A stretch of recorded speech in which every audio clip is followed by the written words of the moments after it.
Welcome to Buddhism Seeds, a place where ancient Zen stories return to awaken what your heart has always known. Peace is not found through seeking but through returning. For thousands of years, Zen masters have shown a very simple path, not the path that reaches outward to achieve, but the one that turns inward to listen. It is not a path of striving, but of letting go. Not to become someone else, but to remember who you are. Tonight, you do not need to understand, and you do not need to believe. Just listen, as if you were sitting beside a small lamp in the night. Its light does not teach, it only illuminates. Let these stories pass through you softly, like wind through bamboo, like still water flowing over stone. Do not rush to grasp or analyze. For the wisdom in Zen stories does not live in words, it appears in the moment, when you no longer try to understand and simply listen. Now allow your body to relax. Feel the earth quietly supporting you. Inhale deeply. Exhale slowly. Every sound around you is part of the silence. You do not need to go anywhere to find peace. It is already here within this very breath. And now we begin the journey of returning to the stillness within you.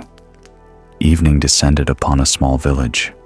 The last light of day poured into the deep ravine, dividing the land in two, like a crack splitting the world. Below, a river roared, swallowing every sound, so that words dissolved into mist and shadow before they could reach the other side. People rarely crossed. They had lived apart for so long that the distance felt natural, as if separation itself had been written into the beginning of things. In a humble wooden house lived an old craftsman named Minato. Each morning he sat by his window, gazing across the ravine.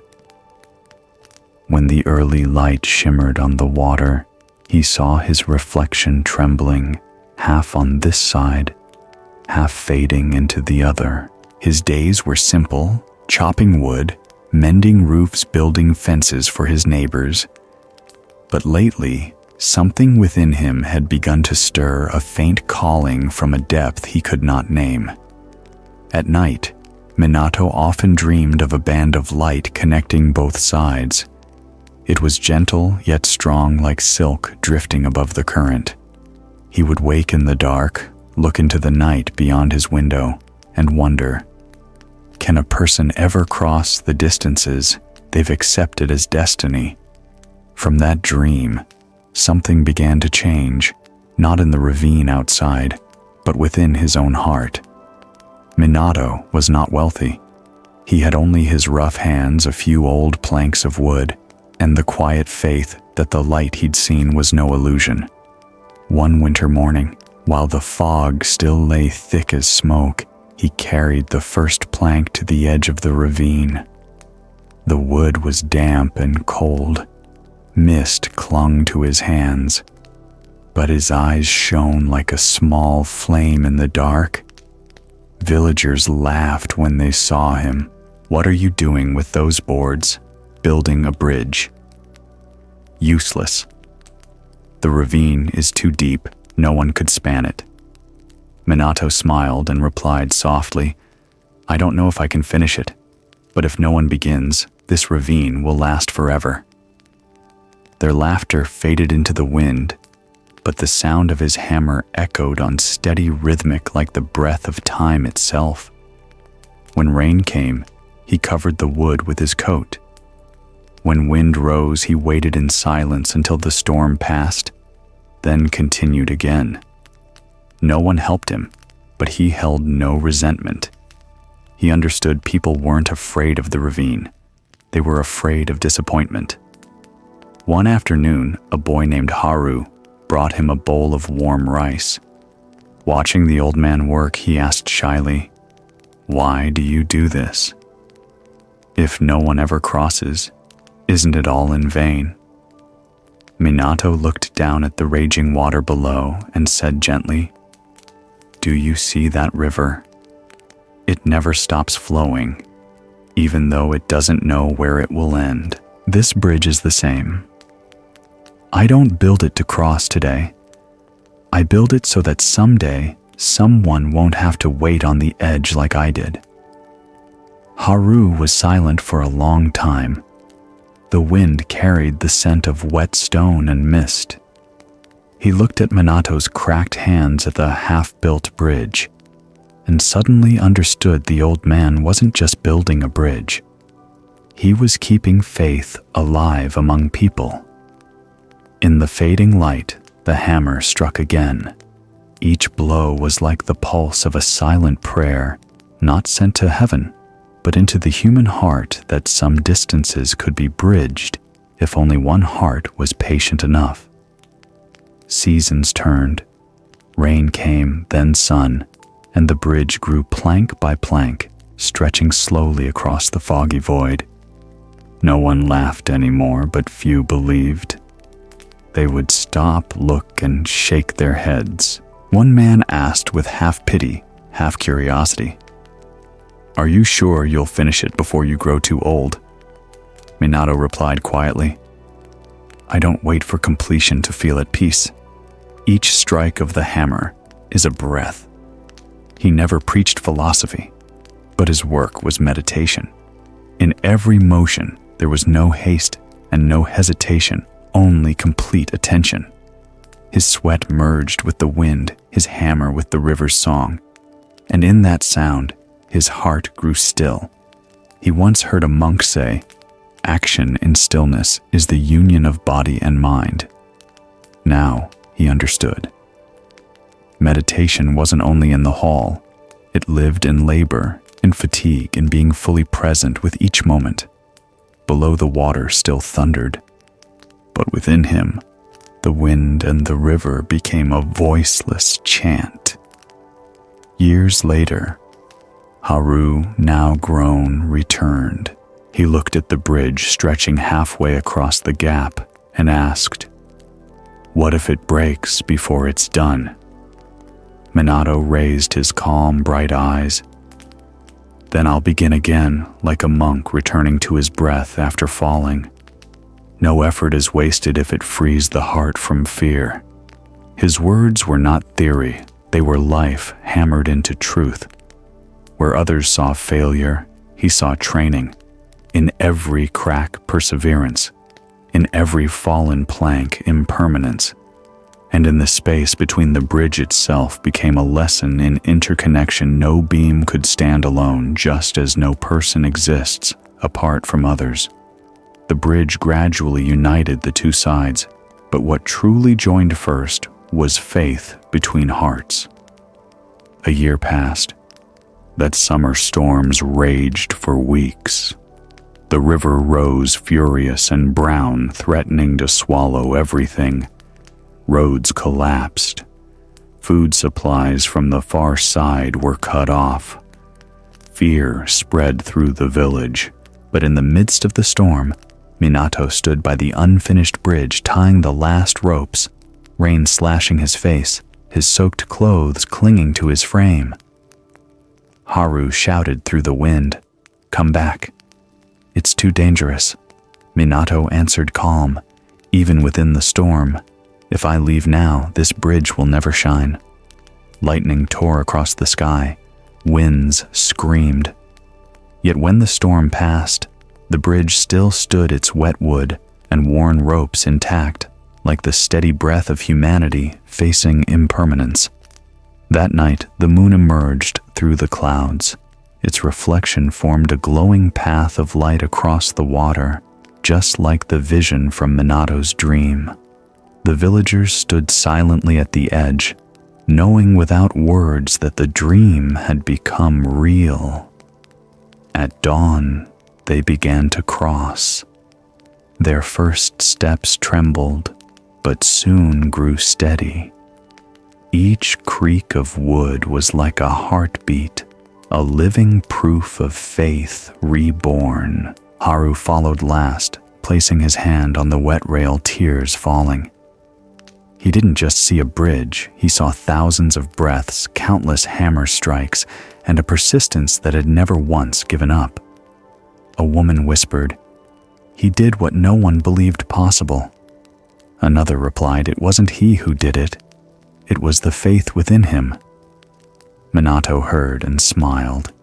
He knew the wooden bridge only connected land, but the real bridge, it connected hearts and each person to their own quiet strength. From that day, villagers called it the Bridge of Light. They crossed not only to reach the other side, but to remind themselves that faith doesn't need proof, only devotion lived each day. Every step across the bridge was a gentle reminder. The light they saw came not just from the moon, but from the hands that kept building through the storm. Haru grew up to become a craftsman himself. Before beginning any task, he always remembered Minato's words, "Don't wait until you have enough wood to begin. Start with the first plank." It became his guiding truth that every journey begins with one small, clear, and steady act. Minato never saw the bridge as a structure. To him, it was meditation made visible. Each hammer strike, each callus, was a mindful breath proof that awakening isn't found in chanting alone, but in simple labor and wholehearted presence. He often said, "Light doesn't come from miracles, but from hands that never stop planting goodness." Years after his passing, the villagers still kept the bridge as something sacred. When the wind blew, the rails would hum softly, as if whispering his reminder, "Faith does not live in prayers, but in every act done with heart." And on moonlit nights, the glowing reflection still stretched across the water like a thread, connecting past and present. They said that if you stand in the middle and close your eyes, you can hear the echo of a hammer in the wind, steady and calm, like the breath of one who had realized that meditation is living, and living is meditation. One day, Haru told this story during a distant meditation gathering. Someone asked, how could an ordinary man like Minato keep faith his entire life? Haru replied, because he didn't believe in something far away. He believed in the hammer in his hand, the heart beating in his chest, and the breath moving through him. That night, a candle flickered in the meditation hall. Haru looked up. A shooting star crossed the summer sky, bright for a moment, then gone.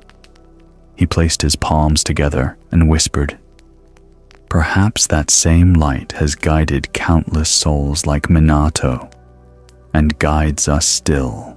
And so the journey of that light continued no longer across a wooden bridge, but through another being in another place, where a monk named Taichi once looked up at a falling star and began his vow to build the Temple of Starlight.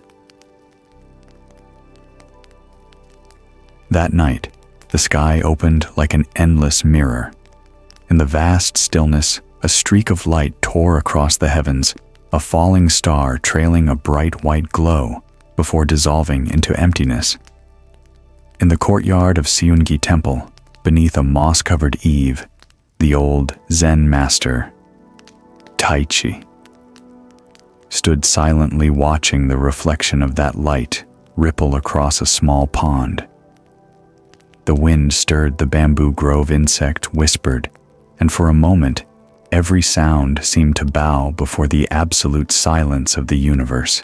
Taichi had spent more than half his life in this temple. He sought no miracles, no fame. Each dawn he simply rose with the sunrise, sitting quietly with the wind in his breath. But on that night of the falling star, something within him shifted. A silent vow arose to make Seungi Temple a place that could illuminate lost hearts. Not so people would come to worship, but so that anyone who entered might see the light within themselves. He knew the true lamp was not on the altar, it was in the awakened heart. From that night, Seung-gi Temple began a new journey, not through chanting or bells, but through small, quiet acts. Taichi began cleaning corners thick with moss, repairing roof tiles, planting lotus flowers around the pond. Every motion carried mindfulness. Every act planted light into the earth. Passers-by would stop and look, unable to say why the temple seemed different. They only felt their hearts grow calm, as if touched by something ancient they had long forgotten. From a single night of falling stars, an old temple began to glow, not from heaven, but from the hearts of those who awakened. Each morning, while dew still clung to bamboo leaves, Taichi was already in the garden. He wore no gloves, using bare hands to pull weeds, turn soil, plant vegetables, and collect drops of dew in a small bowl to water the lotus in front of the temple. When the first sunlight touched his shoulders, he stopped, placed his palms together, and bowed, not to ask for anything, but to give thanks for another day to continue. The temple had once been deserted, and poor cracked tiles, moss-stained walls, villagers too busy surviving to visit. But Taichi never complained. He told his students, "The temple doesn't need to be crowded. If even one person truly wishes to hear the silence within light is already here," and he lived by those words. Each day he taught children to read, guided the elderly in breathing cooked vegetable porridge for the sick. Small things, simple things, no one thought of them as spiritual practice. Yet gradually, people began to come, not to seek blessings, but to sit quietly beside him in the stillness that spread like incense through the air. One afternoon, a young man came to see Taichi. He had once been a hunter, haunted by the eyes of the creatures he had killed. His face was hardened, his gaze filled with fear. He knelt and said, "Master, I've done terrible things. Every night I see the eyes of those I shot. How can I atone?" Taichi was silent for a long moment, then pointed to the pond. "Do you see that lotus? It rises from the mud, yet it does not need to leave the mud to bloom. Purity does not come from running away, but from living in the world without letting your heart be stained. Stay here. Live differently. Repentance is not in tears, but in mindful action." From that day, the hunter gave up his trade. He stayed to plant vegetables, carry water, and tend the lotus garden. Each stroke of the hoe felt like a bell ringing in his heart, soft yet far-reaching, reminding him that redemption was not about erasing the past, but awakening in the present. Spring passed. Summer came. Seung-gi Temple changed little by little, unnoticed by most. The grass grew greener, the walls no longer cracked, and children's laughter drifted through the courtyard like incense in the wind. One afternoon, as sunlight poured through the window, Taichi sat on the steps and said to his students, "Faith is not in prayers, but in deeds done without expectation of return. To pray without acting is like sowing seeds into the wind they will never grow." His voice was gentle as breath, yet deep as earth. A young disciple asked quietly, "Master, what if I keep doing good and see no result?" Taichi looked toward the garden where lotuses bloomed in the heat. He replied slowly, "When you care for a plant, do you see it grow? No. But each day it rises quietly. Faith is the same, you don't need to see it. You just keep going. A light breeze swept through the courtyard, scattering cherry blossoms. One petal landed on Tai Chi's shoulder. He looked at it and smiled softly. This is the teaching of impermanence. Nothing lasts forever, but everything matters when lived fully in its moment. Everyone fell silent. They sensed that in his smallest gestures, the Dharma was alive. He did not teach the way he lived. It like a small lamp in the night that never tried to shine but still helped others find their path. And in that golden afternoon, amid cicadas' wind and the calm rhythm of his breath, they realized enlightenment sometimes comes not from scriptures, but from a single falling flower. That summer brought drought. Crops failed and famine reached the nearby village. Groups of starving people came to Seunggi Temple seeking food. Only a little rice and a small garden remained, yet Tai Chi did not hesitate. He served each visitor a bowl of porridge, his hands trembling, but his eyes bright. His students worried. "Master, the rice is almost gone." Tai Chi smiled gently. If the heart fears lack, even a full granary feels empty. But when we dare to give, we realize we already have enough. That night, after everyone had fallen asleep, Tai Chi sat alone beneath the eaves. The air was still, the wind cool. He looked up, and another star streaked across the sky, blazing in the dark. This time he made no vow. He only placed his palms together and whispered, "Thank you for allowing me to give." At dawn, when the sun rose, a caravan arrived from another region, bringing rice and medicine. They said that the night before, from afar, they had seen a strange light in the mountains. No one knew what it was, but Tai Chi's students understood. It was the light of fearless compassion faith that needed no proof. A young disciple asked, "Master, did that star hear your prayer?" Tai Chi shook his head. A falling star is only a symbol. What truly illuminates the world is a heart that acts in silence. When you stop seeking light outside, you'll see the lamp that never went out within. From then on, that disciple rose early each morning to sweep the courtyard. He did not wait for praise or blessings.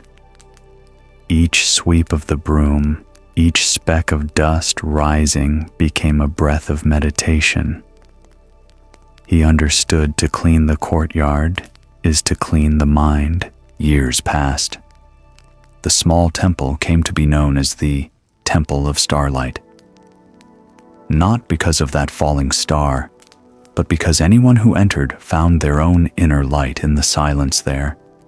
No golden bells, no grand statues, only the rustle of dry leaves, the soft sound of footsteps on stone, and the steady rhythm of hearts breathing with the earth. One day a pilgrim stopped by the lotus pond and asked an old disciple of Tai Chi, "Is there a miracle here? Why does everyone who visits feel as if they've set down a lifetime of sorrow?" The disciple smiled. "There is no miracle, only people who have learned to live slowly and listen deeply." When Master Tai Chi passed away, no statue was built, no bell was cast. They simply kept the small lamp he lit each night before sleep. Though fragile, it continued to burn steadily through the years, the quiet breath of steadfast faith. People say that on bright moonlit nights, if you stand by the lotus pond and look up, you might see a thin streak of light crossing above the temple, as if that same shooting star had returned. But Taichi's disciples know that light never truly fell. It merely moved from the sky into human hearts, and ever since, everyone who visits the Temple of Starlight carries within them a small lamp, a light that can never be extinguished, for it was kindled by stillness and compassion. One morning inside the meditation hall of the Temple of Starlight, a young monk named Satori was polishing a bronze Buddha statue. Sunlight streamed through the window and caught the surface of the mirror beside him. He wanted it to shine perfectly, but the more he wiped, the more dust he saw. He sighed, confused. A calm voice came from behind the temple's new abbot, once a disciple of Taichi. It isn't the mirror that's unclean. It's your mind that hasn't yet settled. Satori stopped, sat still, and watched the dust drifting in the light. It did not harm the mirror. It only revealed that the mirror was still there. In that moment, he understood. The mind doesn't need to be perfect, only clear enough to see what clouds it. The light Master Taichi once saw in the falling star was never truly in the sky. It was a symbol of each person's own capacity to shine from within. The Temple of Starlight was just a form. The true temple lives inside every awakened heart. Prayer is not made of words, but of living truthfully, caring for others, and planting even the smallest seed of goodness. For in the end, faith is not found in prayer, but in the quiet persistence of daily awareness. Early morning at the monastery, the mist hung thick like a veil of smoke, drifting gently over moss-covered rooftops.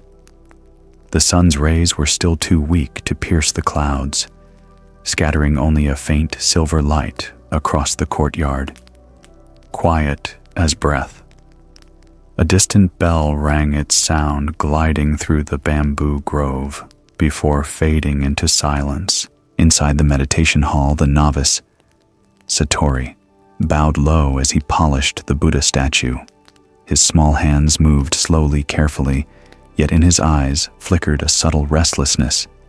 Every day, from dawn until noon, he repeated the same task: wipe, then wipe again. Each speck of dust disappeared, but a fine haze still lingered on the bronze surface, a dull glow as if the light itself could never reach it. His arms ached, but his heart found no peace. A question rose within him. Why do I try so hard yet still fail? Why does the more I seek clarity, the dimmer it becomes? It was not philosophy, but the quiet sigh of a young soul longing for perfection, a desire to be spotless, utterly pure. But that very longing made his mind tremble like water that ripples more violently the harder it tries to be still. Outside, the wind brushed the bamboo, a few leaves drifting down to touch the mirror-bright surface. Satori watched them fall, his chest heavy. In the stillness of the temple, he no longer knew whether he was cleaning dust from the statue or trying to polish away an invisible haze within himself. And perhaps that was the harder of the two. By midday, as sunlight stretched the bamboo shadows across the courtyard, Satori still sat before the statue. Sweat rolled down his neck, soaking his brown robe. He leaned closer, staring at the bronze mirror. Amid the faint film of dust, his own reflection appeared weary. Face-furrowed brow eyes, tense, locked in battle with the very act he was performing. A thought crossed his mind. I've tried so hard. Why isn't it clean? Have I done something wrong? Disappointment tightened his breath. He gripped the cloth harder, rubbing with greater force, as though effort itself could make the surface shine. But the more he polished, the more dust seemed to appear. Light slanted through the window, revealing each tiny mark with painful clarity. The harder he worked, the duller the mirror became, and his heart flared like a midsummer fire. Just then, soft footsteps sounded behind him. A calm, gentle voice asked, "What are you doing, Satori?" Startled, he turned. His old teacher stood quietly watching. Master Satori said, "I'm cleaning the Buddha statue. But the more I wipe, the dirtier the mirror becomes. I don't understand why." The master regarded him for a moment, then smiled. "It's not the mirror that's dirty," he said softly. "It's your mind that has not yet settled." Satori looked up silent. The master sat beside him, gazing into the statue that reflected them both.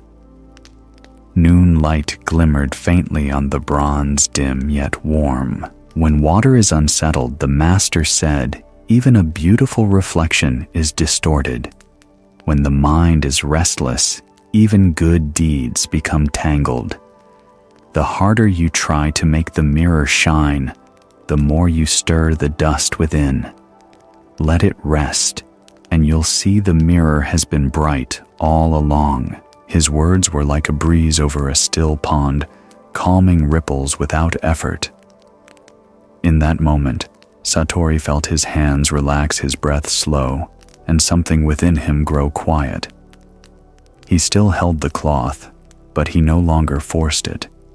Light danced across the mirror, trembling pure, as though the dust had been cleared not by motion, but by silence. The next morning, Satori no longer rushed to polish. He sat quietly, hands resting, simply observing. The early light streamed through the window and fell upon the bronze mirror. A fine layer of dust remained, yet this time Satori saw something new. Each speck sparkled in the sunlight, like a sky of stars contained in a small world. An insight arose: the dust had never destroyed the mirror.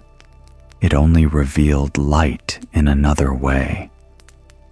Just as faults, fears, and tangled thoughts do not erase our true nature, they help us see more clearly what has always been beneath. From that moment, Satori understood. Purity does not mean the absence of dust, but the awareness of where it lies. When he realized this, his heart grew still. He no longer tried to eliminate, he simply saw, allowing each particle to exist, like fragments of memory and imperfection in one's life. As the master passed by, he saw Satori sitting quietly and asked, "You're not cleaning today?" Satori bowed and smiled. "I am master, just in another way." The master nodded, eyes gentle as water flowing over stone. "Yes, clean through clarity, not impatience. When your mind shines, even the dust becomes a mirror." The words fell lightly, yet sank deep, like the first rain soaking into dry earth. From then on, cleaning the statue was no longer a chore, but a practice. Each stroke of the cloth was a breath, each glint of light a silent sutra. In that stillness, Satori learned meditation is not sitting apart from the dust of life, it is seeing the dust clearly, while keeping the heart unclouded. Time passed, seasons turned. Leaves fell gently across the stone steps where Satori polished each morning. One day, some younger monks watched and asked curiously, "Brother, will the statue ever be completely free of dust?" Satori looked up and smiled. "No, but it doesn't need to be. It's enough to see where the dust is." His answer left them silent. In that moment, they felt something deeper, hidden in his words.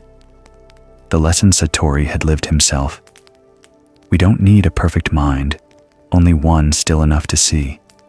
Like meditation itself, the harder we chase stillness, the more the mind stirs. Only by accepting that wind will blow and dust will rise do we realize true peace isn't outside. It's within the place that no longer resists. One morning while sweeping the courtyard, Satori saw sunlight filtering through the eaves, catching motes of dust floating in the air. Within that beam, they drifted, dissolved, and reappeared light, effortless, free. Watching, Satori understood those specks were like thoughts, emotions, and worries. They come and go, we need only to notice, not chase them away. That evening, he shared this with his master. The old teacher smiled knowingly. To see the dust means light is already present. If your heart were in darkness, you would see nothing. So when you notice your confusion, wisdom is already at work. Satori bowed. Tears slid down his cheeks, yet his heart was still like a lake after the wind. He understood now light was never somewhere else. It was awareness itself, the courage to face the dust within, without running from it. Years passed. Satori became the caretaker of the meditation hall. Every morning, he still polished the Buddha statue, not to make it shine, but as naturally as breathing. The act was no longer a task, but a way of living. Those who entered felt a quiet radiance around him, as if the hall's light came not from candles, but from the serenity within him. One day, a new novice arrived, young, anxious eyes full of worry. He bowed and asked, "Master, how can I stop seeing the flaws within myself?" Satori looked out the window. Morning sunlight angled through the eaves, illuminating the drifting dust in midair. A gentle smile crossed his lips. "When you stop trying to erase your flaws," he said, "you'll see they are only specks of dust on the mirror of the mind." We polish not to remove all dust, but to let the mirror reflect more light. And the mirror shines not because the dust is gone, but because you've learned how to see. The novice sat in silence, gazing at the bronze mirror glowing in the light. In that instant, he understood even dust has its place in the beauty of light, for without dust, how would we ever see the sunbeams? Since then, Satori was seen each day polishing the statue, his hands light as wind. It was no longer an action, but meditation, a way of being, a way of breathing. The Buddha statue grew brighter with the years, not because the dust had vanished, but because the light within the one who polished had grown. And those who entered the hall often said, "It isn't just the statue that shines, it's the hearts of those who see it." One late summer afternoon, as golden sunlight filled the courtyard, Satori gazed toward the distant mountains veiled in mist. A young nun named Yuki approached and bowed. "Master, I wish to climb Mount Kazuyama, the mountain everyone says is impossible. But I'm afraid I may not have the strength." Satori looked at her, his eyes kind. "The real mountain," he said, "is not out there. It is the one within you. To climb it means to step into your fear." Yuki bowed in silence. A breeze passed, lifting a single speck of dust from the statue's table. It glimmered in the sunlight, then vanished into the air, a quiet farewell to a new journey beginning. The mind does not need to be perfect, only clear enough to see what covers it. Dust is not bad. It is through dust that light takes shape. A practitioner does not need to erase every flaw, only to live awake enough to see each thought, each feeling as it passes. And when we can see clearly, without judgment, without escape, then like Satori, before the mirror, we realize the light was always there, waiting for the heart to be still. Early morning mist veiled the slopes of Mount Kazuyama like a soft white silk scarf. The wind swept through the pines, carrying with it a chill and the damp scent of earth. At the mountain's base, the grass was still soaked with dew. Each step made a faint dripping sound. People called Kazuyama the impossible mountain, a place many had tried to conquer but none had ever returned from. The narrow trail leading upward was covered in moss and wild grass, like the very fear rooted in the human heart. Villagers had long grown used to seeing Kazuyama from afar. They no longer spoke of it as if even uttering its name might make their hearts tremble. But for Yuki, a young woman who lived near an old temple at the foot of the mountain, the sight of Kazuyama was both terrifying and magnetic. Every morning as the fog lifted, she would gaze at the peak shrouded in clouds, feeling a strange pull, a quiet voice calling from somewhere deep within. One morning, while sweeping the temple courtyard, Yuki softly said to the abbot, "I don't understand why, but whenever I look at Kazuyama, I feel afraid. And yet, as if someone up there is calling to me." The old monk looked up at the mountain peak. His robe moved gently in the breeze. "What is it that you fear, Yuki?" he asked. She paused, then whispered, "I fear that I'll never reach it, and I fear that I may never dare to try." The master nodded his eyes, calm and kind. "People don't fall because of the slope," he said, "but because of fear before they take the first step. Climbing a mountain and practicing meditation are the same. You don't climb to conquer the peak, but to see the path unfolding within yourself." Those words fell like dew upon dry earth, softening her heart. And the next morning, before the sun rose behind the ridges, Yuki put on her robe, tied her shoes, and stepped into the mist. No one saw her off. No bells rang, only the sound of her heartbeat blending with the wind. Her journey had begun not toward the summit, but inward into herself. The path up Kazuyama was narrow and uneven, twisting through fog-laden pines. Each of Yuki's steps crunched faintly on the gravel in the vast silence. Cold wind from the summit blew down as if to test her resolve. The sky began to lighten, yet the clouds remained thick, wrapping the higher ridges in endless white. At first, Yuki moved quickly, each step filled with determination, as if stopping might cause her courage to slip away.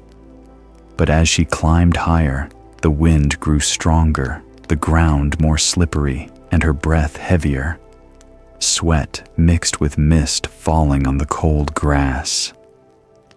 When she looked back, the village below was just a blur. A quiet cluster of dots in a sea of silver fog. Amid exhaustion, her teacher's voice echoed within, "Don't climb with the strength of fear. Climb with the rhythm of breath." She stopped. Closing her eyes, She drew in a deep breath. Cold air filled her lungs, then released softly. She began walking again slower, steadier. Each step became an inhale, each exhale a release. From then on, it no longer felt like climbing, but like walking through a meditation. Each breath, a silent answer. Halfway up, the fog thickened so much that only a few steps ahead were visible. By a rocky cliff, Yuki noticed faint footprints, old, nearly erased by time. She knelt down, placed her hand on them, and felt the cold of the stone seep into her skin. A strange feeling rose. How many had once walked here dreaming of the summit, only to fade into the clouds as if they had never been? In that moment, a question surfaced. Am I any different from them? Then came a whisper, not from outside, but from deep within. You are, because you walk not to conquer, but to understand. Yuki opened her eyes. The fog still surrounded her, but the path seemed brighter. She continued upward, her steps light as wind. Each motion no longer felt heavy, but moved in harmony with the rustling pines and the steady beat of her heart. It seemed the mountain was no longer resisting her, it was embracing her. And she realized the real journey was not at the summit above, but in the mindful steps opening right beneath her feet. By midday, the fog began to lift. A soft light filtered through the pines, painting the path in a faint golden hue. Yuki stopped at a small flat clearing where an ancient pine leaned over a deep ravine. Its roots wrapped around a moss-covered rock like old hands holding the earth. She sat down, resting her palm on her chest, feeling her breath slow and steady. The wind whispered through the gorge like voices from an ancient story. Suddenly, a strong gust swept past. A dry branch snapped and tumbled into the white abyss below. Yuki froze, her heart pounding, breath uneven. And in that instant she saw clearly, fear did not come from the cliff, but from within. The mountain was not truly tall, only the human heart made it so. She closed her eyes. The wave of fear rose like cold wind, and like wind it passed. She neither chased nor suppressed it. She simply watched it move, like clouds changing shape in the sky. With each breath, the fear dissolved, not because she had grown stronger, but because she had stopped resisting. In that surrender, a quiet opened light, as mist, clear as spring water. In that stillness, Yuki finally understood something her teacher once said. Only when you stop does the path appear. It wasn't an idea, it was a feeling that filled her whole being, as though the mountain itself was breathing with her, speaking the same silent language. She stood.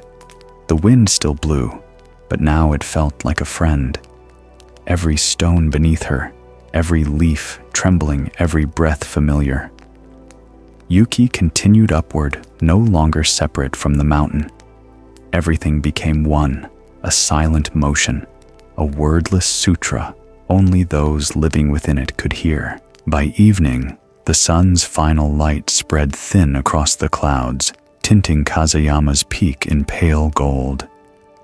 Yuki stepped out of the last veil of mist and realized she had reached the summit. But there was no cheer, no sense of victory.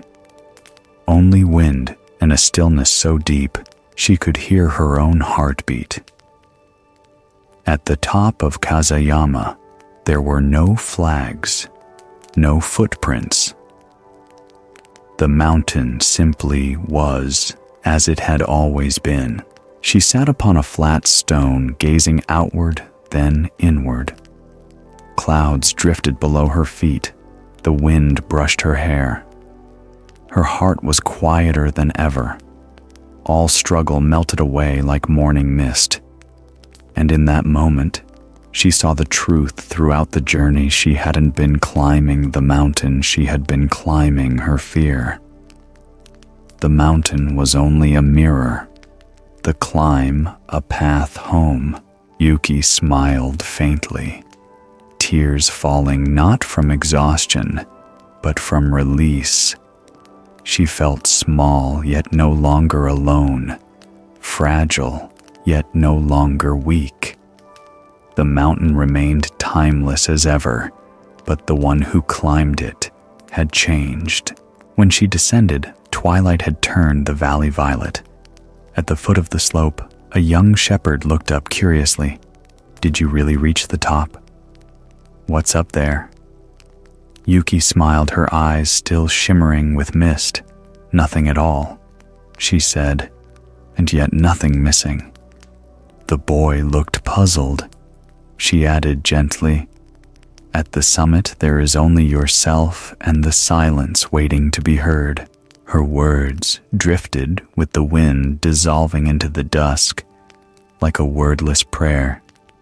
From that day on, villagers called her the one who saw the true mountain. Not because she conquered Kazuyama, but because she stopped seeing it as something to conquer. When she returned to the small temple, Yuki bowed before her master. Sunset light poured through the doorway, covering the courtyard in a soft golden stillness. The old monk looked at her kindly and asked, "What did you find on the summit of Kazuyama?" Yuki answered softly, her voice like wind passing through clouds. "Nothing but myself. The mountain isn't high, only the mind that thought it was." The master smiled a smile full of quiet joy and compassion. "Then you have already seen the way," he said. From that day, Yuki stayed at the temple, sweeping, planting, brewing tea, guiding new students in meditation. She was no longer the trembling girl who once feared the mountain. In every small act, she placed her full attention, as if climbing another mountain, the one within. Whenever someone complained of fatigue or said they lacked strength to continue, Yuki would smile gently and reply, "Don't climb with fear. Walk with your breath. The only limit is the belief that you can't." As time passed, she grew quieter, like part of the temple, the forest, the wind itself. Each morning she still looked toward Kazuyama, no longer with the desire to conquer, but with gratitude. For the mountain had taught her that everything we seek outside is only a reflection of the journey within. One night, as thunder rumbled in the distance and wind roared through the valley, she heard her teacher chanting softly, "The true climber does not ascend upward, but inward. For the highest peak is the place where fear no longer exists." After Yuki found her peace, she spent long hours meditating in a cave near the mountain's base. One day she guided a monk named Ishin, who sought a place for retreat into that cave. It was deep and dark, so dark they couldn't see their own hands. As they entered, the flame in Ishin's candle flickered and went out. Yuki instinctively turned to leave, but Ishin stopped her and said gently, "Do not fear. Darkness does not threaten it. Is only the absence of light." They both sat down.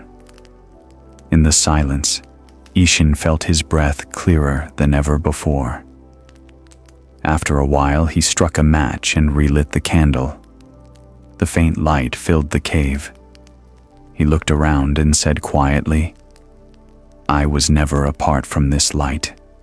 It was only hidden behind fear, and in that moment, he understood fear does not come from the world, but from the mind. A single spark of mindfulness can illuminate an entire night. There is no summit outside the mind. Kazayama is only a symbol of every fear, every limit we build ourselves. Like the darkness in the cave of Yamayana, fear has no true form.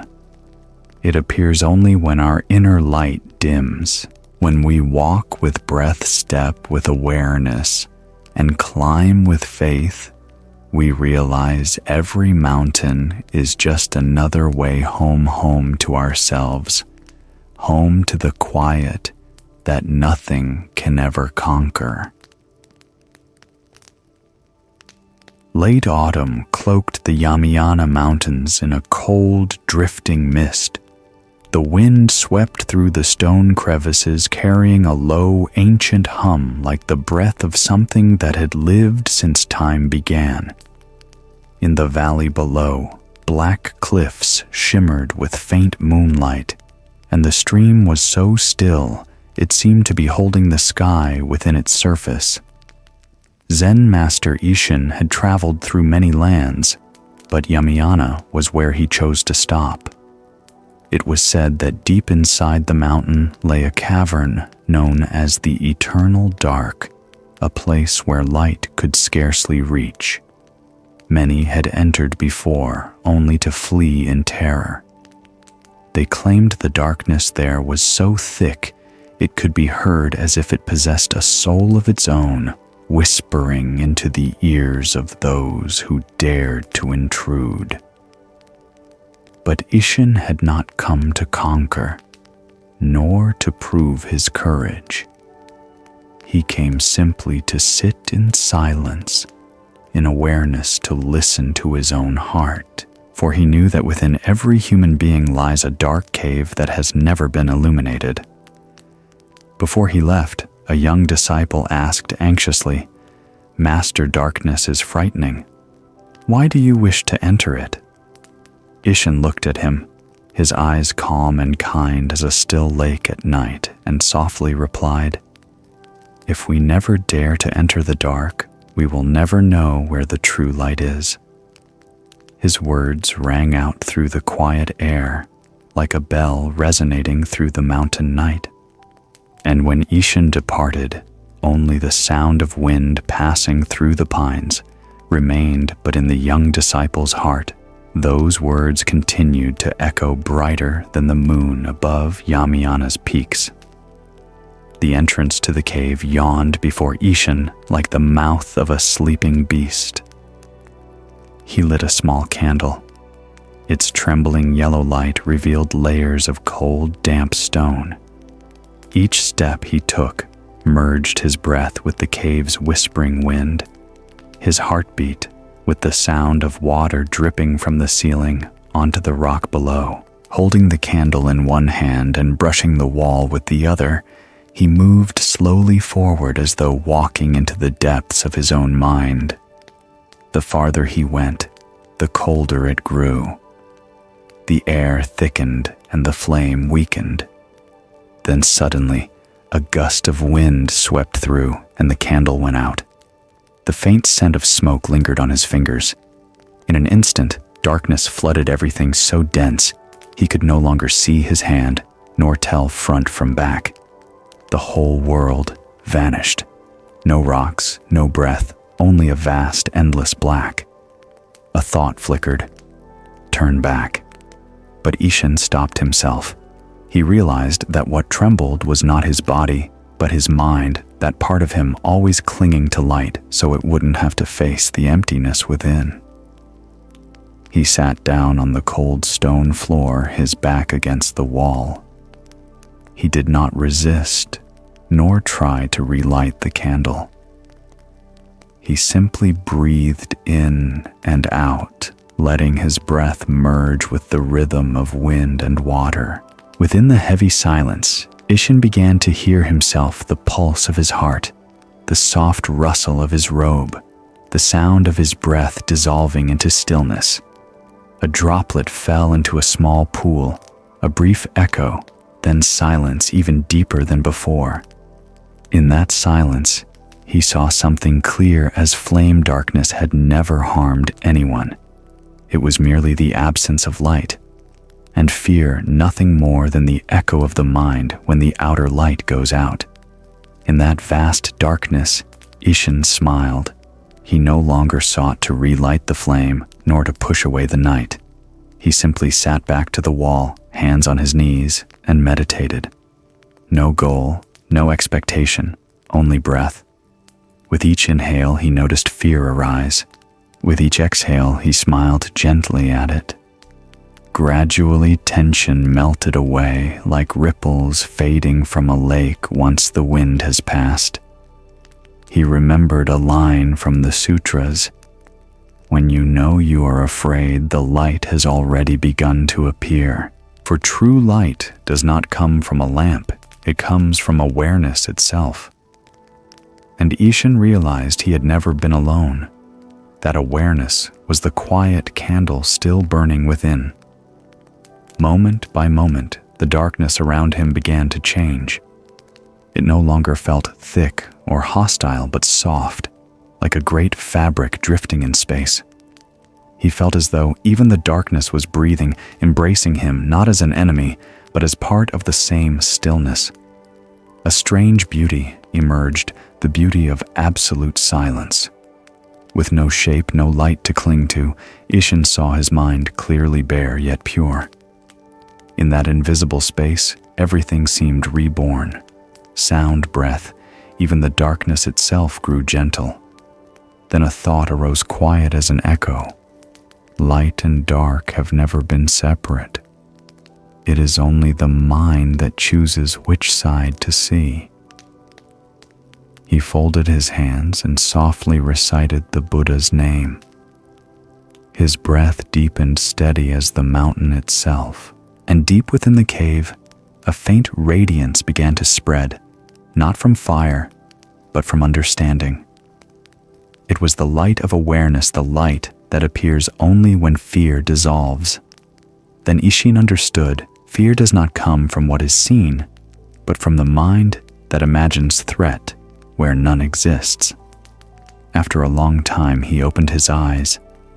Everything was still black, but no longer frightening. He slowly reached into his robe, struck a match, and relit the candle. A small spark flared, and the gentle light returned, glimmering off the damp walls. Water droplets shimmered like crystals.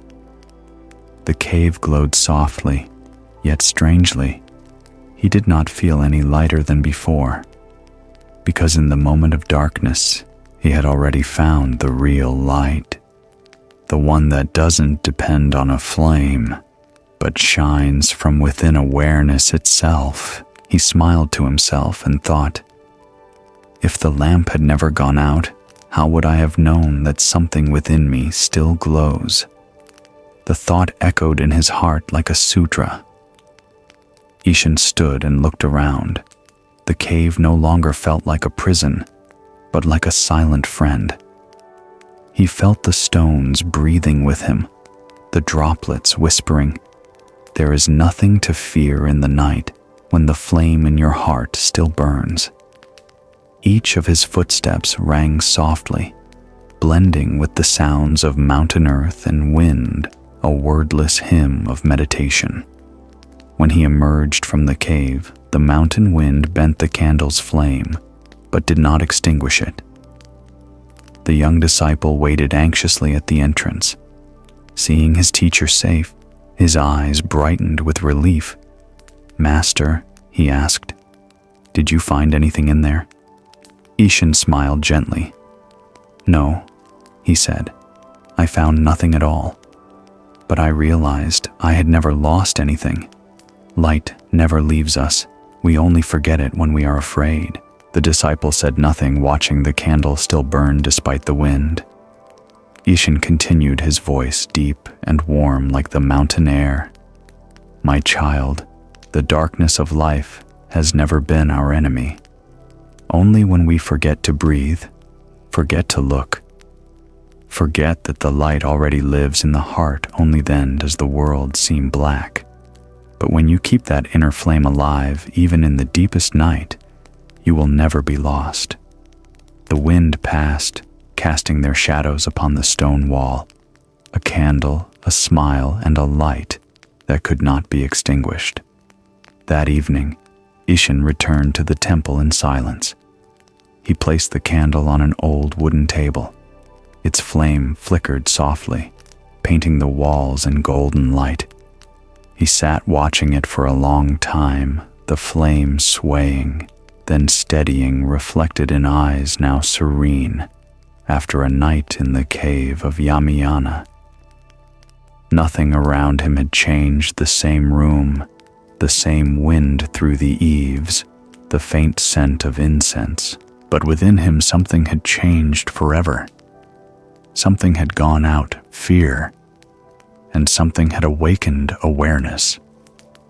The next morning, the disciples gathered around their teacher. Ishin spoke of his experience not as instruction, but as someone sharing a dream he had awakened from.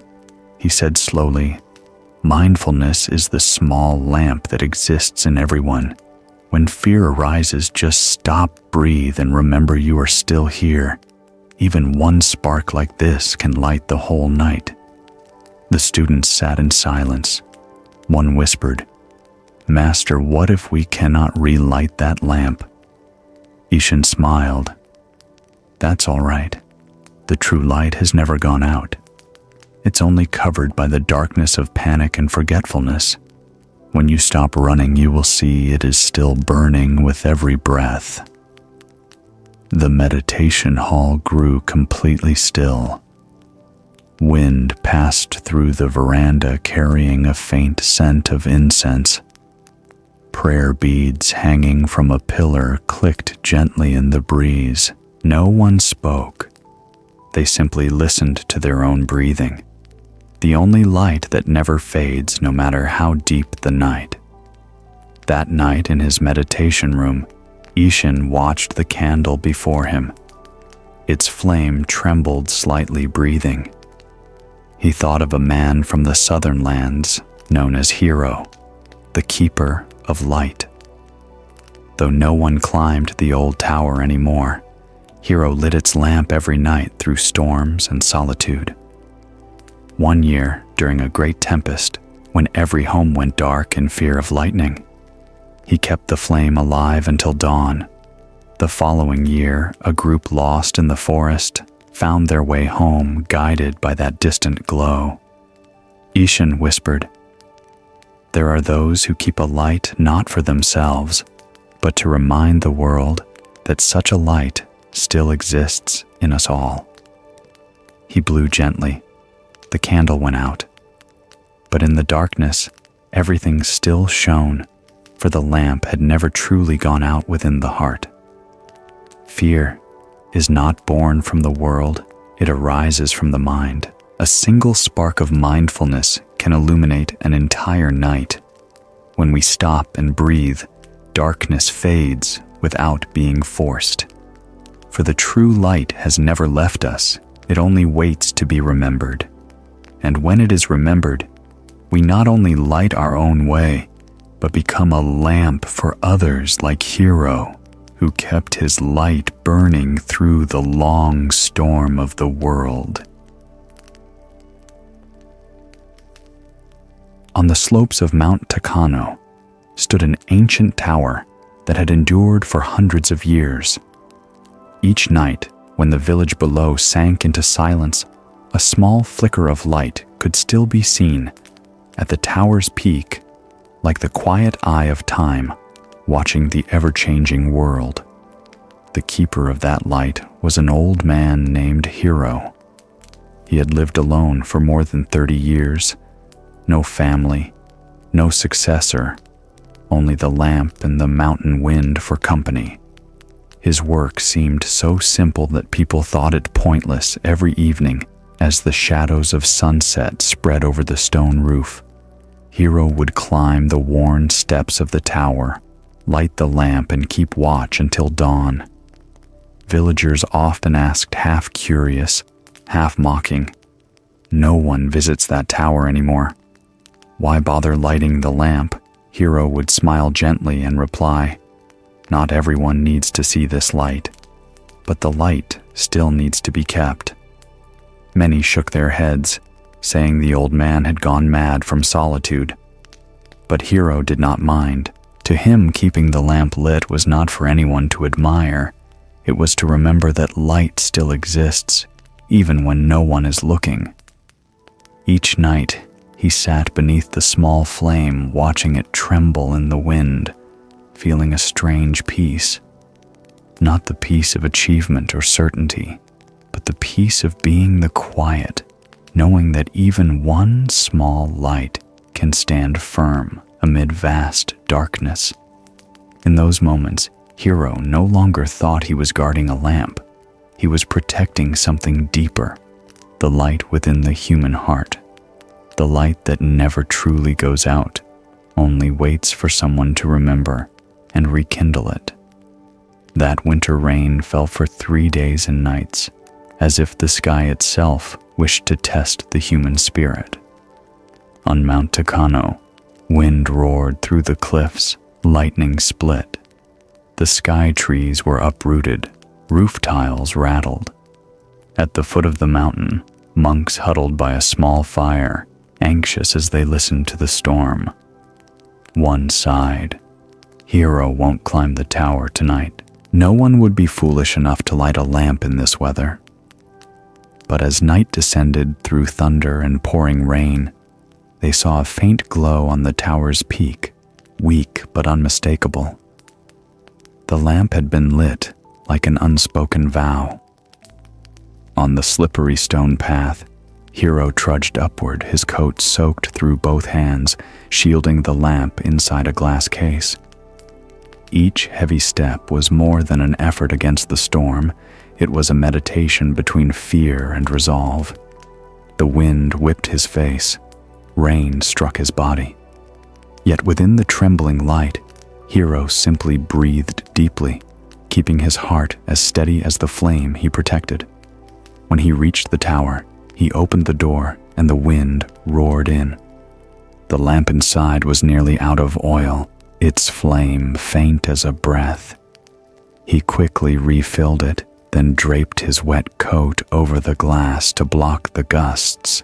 Each time lightning flashed, the sky blazed bright, and then went dark again, but the small fire in his hands kept burning, fragile yet unyielding. Amid the thunder, Hiro could hear his heartbeat blending with the wind. He remembered an old teaching from his Zen master: "Do not extinguish the lamp, because the night is long." Darkness does not need to be driven away, it only needs one small light. The storm howled as if to devour the entire mountain.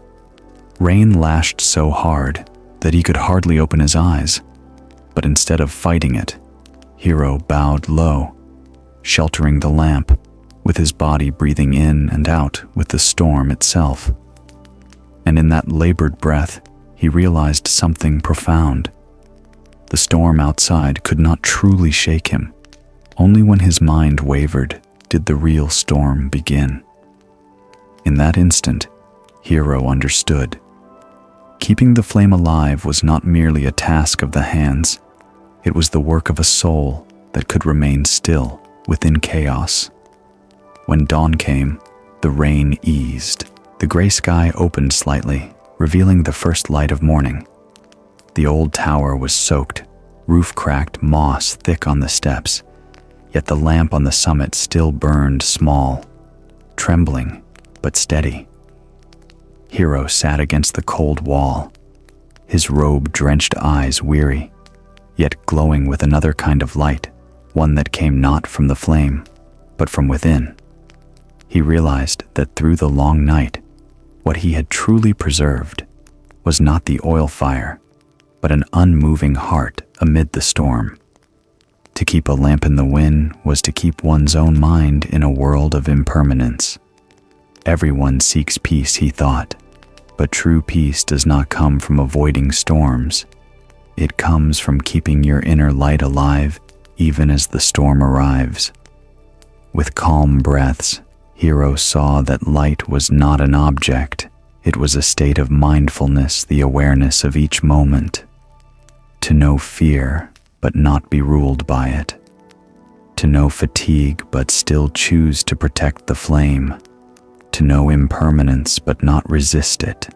He looked at the lamp through the glass, the light reflecting off his wrinkled face. His voice, deep yet warm, whispered to himself, "I do not keep the lamp to guide others, but so I do not lose the light within me." From that moment, Hiro understood more deeply than ever. When the heart no longer seeks witnesses, the light becomes transparent. It needs no praise, no audience, no recognition. And in that anonymity, light returns to its true nature, pure, silent, and free. The following winter, a group of travelers crossed Mount Takano at night. The sky was pitch black, rain drizzled, and the mountain path had been washed away by past storms. They were lost in the forest, terrified hearts pounding with despair. Then one of them cried out, "Look, a light on the mountain." Far away through the mist, a faint glow appeared, weak but steady, as if breathing with the earth. They clung to that fragile hope, following it for hours, through cold wind and stone. When they could walk no more, they finally reached the foot of Takano Tower. The lamp was still burning, and Hiro, the keeper of light, sat quietly beneath the eaves as if he had been waiting for them all along. One traveler broke down in tears. "We thought we'd die in the forest. Without that light, none of us would have made it." Hiro smiled softly. He did not tell them about all the nights of storms and near-extinguished flames. He only said in a voice gentle as wind, "It wasn't the light that saved you. It was your will to live. That's why you could see the light." A young monk traveling with them fell silent. He asked, "But if you hadn't kept the lamp, how would they have found their way?" Hiro shook his head. "Eyes kind, I only kept my part. Whoever sees the light, that is their karma." The monk bowed, understanding. To keep a light is not about results. It is the duty of awareness itself. When one continues to do good, even unseen, that quiet energy spreads, guiding lost souls, even those who don't yet know they need the light. And that night in the forests of Takano, the small lamp still burned, not to earn praise, not to shine for others, but to remind the world that true light does not live atop a tower, but within the hearts of those who have not stopped believing. Years later, people said that Hiro passed away in the same old tower, the place he had illuminated for half his life. That night the wind was still, the moon faint. No one knew when he left. At dawn, villagers climbed the mountain and found the door slightly open. Hiro sat beside the lamp, his face peaceful as if in meditation. And strangely, the flame still burned. It stood motionless in the morning breeze, soft and unwavering. The villagers watched in silence for a long time. They understood then that the lamp no longer belonged to Hiro. It had become a symbol of mindfulness and perseverance, the light of a heart that never fades.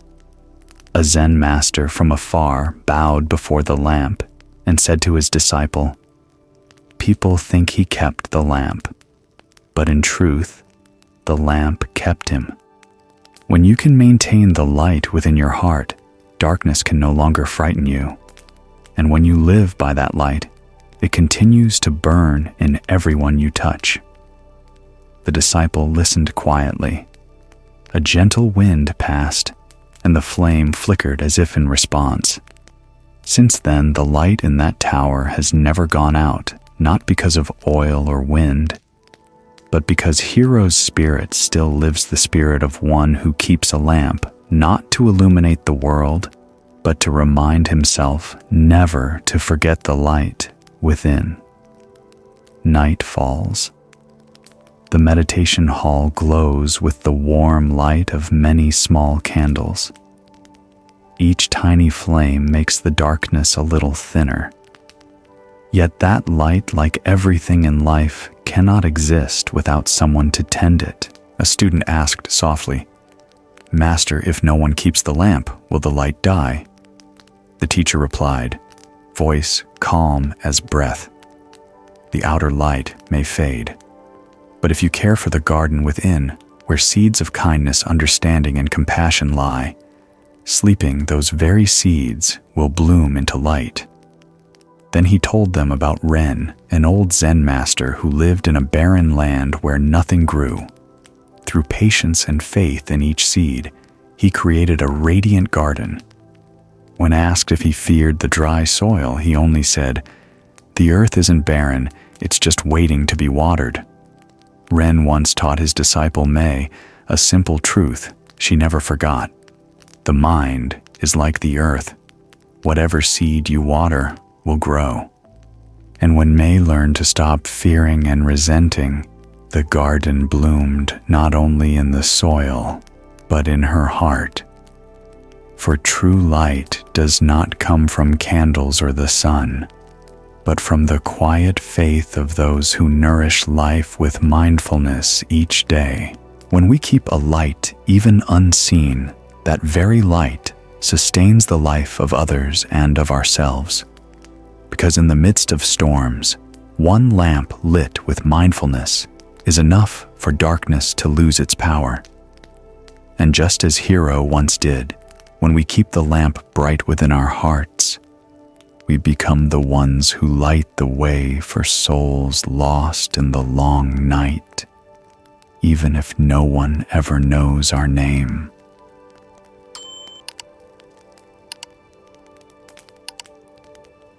Spring arrived late in the highlands. The ground was still cracked after a long winter, and the wind swept across the burnt hills, carrying pale gray dust through the air.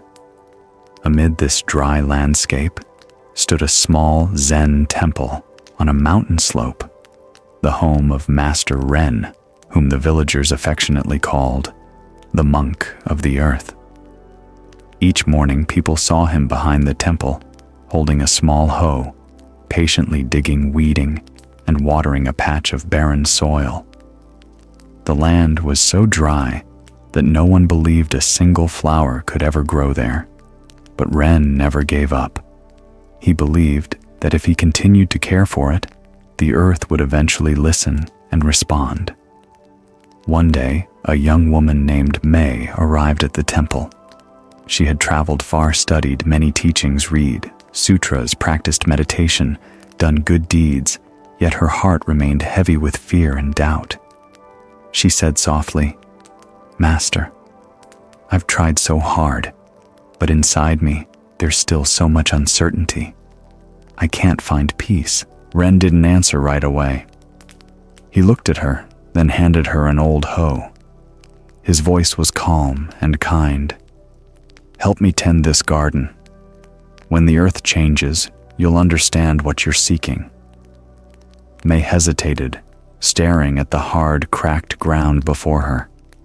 The simple instruction confused her because she sensed it wasn't just about soil, it was about her own mind. And in that moment, a new seed was planted, the seed of mindful action, instead of searching for answers in theory. At first, Mei worked in the garden with a heavy heart. The ground was hard and split like old wounds. Each stroke of the hoe revealed only stones and dust. Weeds grew thick like memories that refused to be pulled out.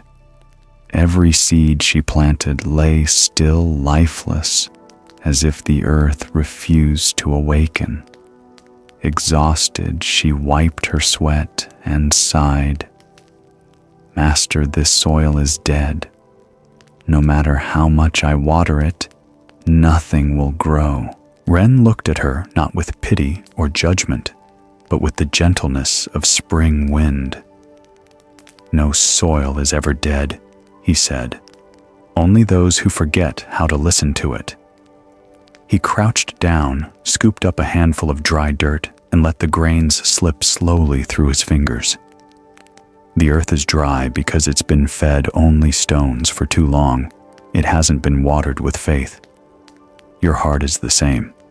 If you only sow seeds of fear, how can flowers of peace grow?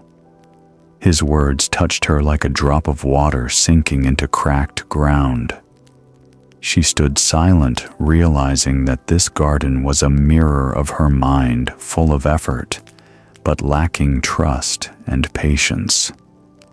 She saw that she had been practicing like someone trying to force the earth to bloom rather than being willing to stay with it. From that day, May changed. She dug deeper, weeded more slowly. When tired, she stopped to breathe, to feel her hands touching life itself. She no longer worked for results. She no longer thought about making the soil bloom. She simply stayed with it, listening to the rhythm of its dry breath. From afar, Ren watched her, his eyes warm with the quiet knowing of one who had already seen spring approaching. He understood the seed of mindfulness had begun to sprout, not in the ground, but in the heart of the gardener. One morning, when dew still clung to the dry grass, May carried a bowl of water into the garden. The early wind blew gently, carrying the earthy scent of moisture, raw but comforting. She knelt down and slowly poured water onto the rows of soil, whispering softly, as if to herself, "It feels like I'm watering myself." Ren smiled and nodded, his voice deep but kind. "Yes, every act you do in this garden reflects your mind. When you are angry, the earth grows harder. When you are patient, it softens. When you love, the seeds know and they awaken." He bent down, picked up a seed so small it was barely visible, and placed it in her palm. "See this? It's so tiny that most people wouldn't bother to notice. But if you care for it with faith and mindfulness, it can grow into a great tree, one that gives shade to others. The mind is the same. Whatever seed you water will grow." Then he looked toward the bamboo grove where morning light filtered through the leaves and said quietly, "If you water fear, you'll harvest anxiety. If you water compassion, you'll harvest peace." These were not abstract teachings, they were truths revealed in every handful of soil, every drop of water, every breath. From then on, each morning May worked in silence. She watered, she weeded, she touched each leaf with listening hands. When a plant died, she did not grieve. When a flower bloomed, she did not rejoice. She simply breathed, watched, and acted like a flowing stream. Ren called it meditation in everyday life, where each movement, each bead of sweat, each stir of water is a living sutra. No bells, no altar, no sermon, only a garden, a heart learning not to judge, and a breath deep enough to see that mindfulness always blossoms when watered with awareness and love. One evening, as sunset poured gold over the rows of green May, stood silently gazing at the garden. Where cracked soil once was now soft green, spread across the earth. Wildflowers bloomed among the plants, birds returned to build their nests, and the wind sang softly, like the earth itself chanting a silent prayer. Ren walked slowly to her side, looked around, and asked, "Do you see anything different?" May smiled, her voice as light as air. I see flowers blooming the soil soft, and my heart at peace." Ren gazed at her for a long time, his smile deep as if he already knew the answer. "The earth hasn't changed. Only your fear has. When fear fades, the flowers already within the soil begin to bloom." May was silent. A stillness spread between them so deep, it felt as though even the wind paused to listen. She understood all this time she hadn't just tended a garden. She had tended her own mind. Every time she pulled a weed, she uprooted an old attachment. Every time she watered the soil, she nourished faith. And every time she waited for a seed to sprout, she learned to rest in impermanence. Ren continued, his voice merging with the wind. Practice isn't about adding anything new. It's about removing what hides the seeds already there. Just like this garden, the flowers were always here. Once you stop fearing, the earth opens its heart. Hearing this, tears rolled down May's cheeks, not from sadness, but from a quiet realization. It was as if a spring had awakened within her, a pure, effortless flow that had always been there, waiting for her to stop running and stand still. That evening, as the sunlight faded behind the mountains, May knew the garden had not only bloomed, her heart had too. Time passed silently. Seasons turned, rains came and went, yet Ren's garden remained alive with quiet wonder. The plants were not just green, they seemed to have souls. Each morning, villagers came to sit quietly, not to speak, but to listen to the wind, to the earth, and to their own breathing blending with the breath of all things. They would say to each other, "Here the earth breathes." Ren would smile gently, eyes shining with calm understanding. It's not the earth that breathes. It's people who have learned to breathe with the earth. One day someone asked May, "What's the secret that made this garden bloom in such barren land?" May set down her watering can, looked at the wildflowers trembling in the morning sun, and answered slowly, as if speaking to herself, "We just stopped being afraid." The listener fell silent. The words were simple, yet they held a truth most people spend their whole lives searching for. For when fear disappears, the heart no longer contracts. When the heart opens, life flows through like a clear stream. And when life flows, everything naturally blooms: the earth, the people, even the driest places within us. Ren often told his students, people are like the soil. If you plant seeds of resentment, you'll live among thorns. If you plant seeds of gratitude, you'll live among flowers. Every thought, every action, every breath is a seed. Whatever you plant, that is what will blossom in your life. At night, when the moon rose, Ren would walk slowly among the rows of plants, hands folded behind his back. The sound of the wind through the leaves blended with the songs of insects, forming a soft, wordless sutra. He would pause beside a blooming flower and whisper to the night, "Tending the flowers of the heart, that is the real practice. Whatever mind you plant, that is the life you will live." And there, beneath the silver moonlight that covered the garden, one could see what he meant, that there is no separation between human and earth, between flower and mind. When humans learn to breathe with nature, the world itself quietly blooms in peace. That night, Ren stood on the veranda watching rain fall on the garden. Water slipped through each row of soil, mixing with the fragrance of wildflowers. He said to May, "Do you see? Wherever water goes, flowers grow. Because water doesn't choose its path, it flows through both soft earth and stone. That's why the garden lives. Then he told her about Akira, a man who had meditated beside a river for many years. Every day he watched the water flow around a large rock until he finally understood his teacher's words. Water doesn't need to defeat the stone. It simply flows around it and continues on. Because it does not resist, it transcends. Ren looked at Mei with gentle eyes. You've learned how to tend the flowers in your heart. Now learn to flow like water, to see that compassion is the strength that carries us through suffering without struggle. The rain grew heavier, but in the glow of the lantern, the garden shimmered like a heart freshly watered. The mind is like the earth. Whatever seed you water will grow.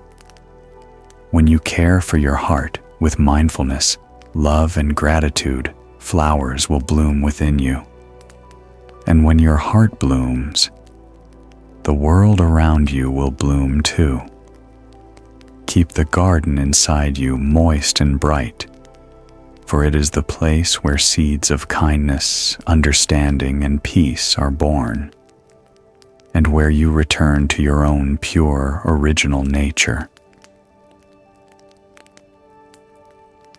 Morning on Mount Arashi. Mist drifted like smoke floating lazily among the tall eucalyptus trees.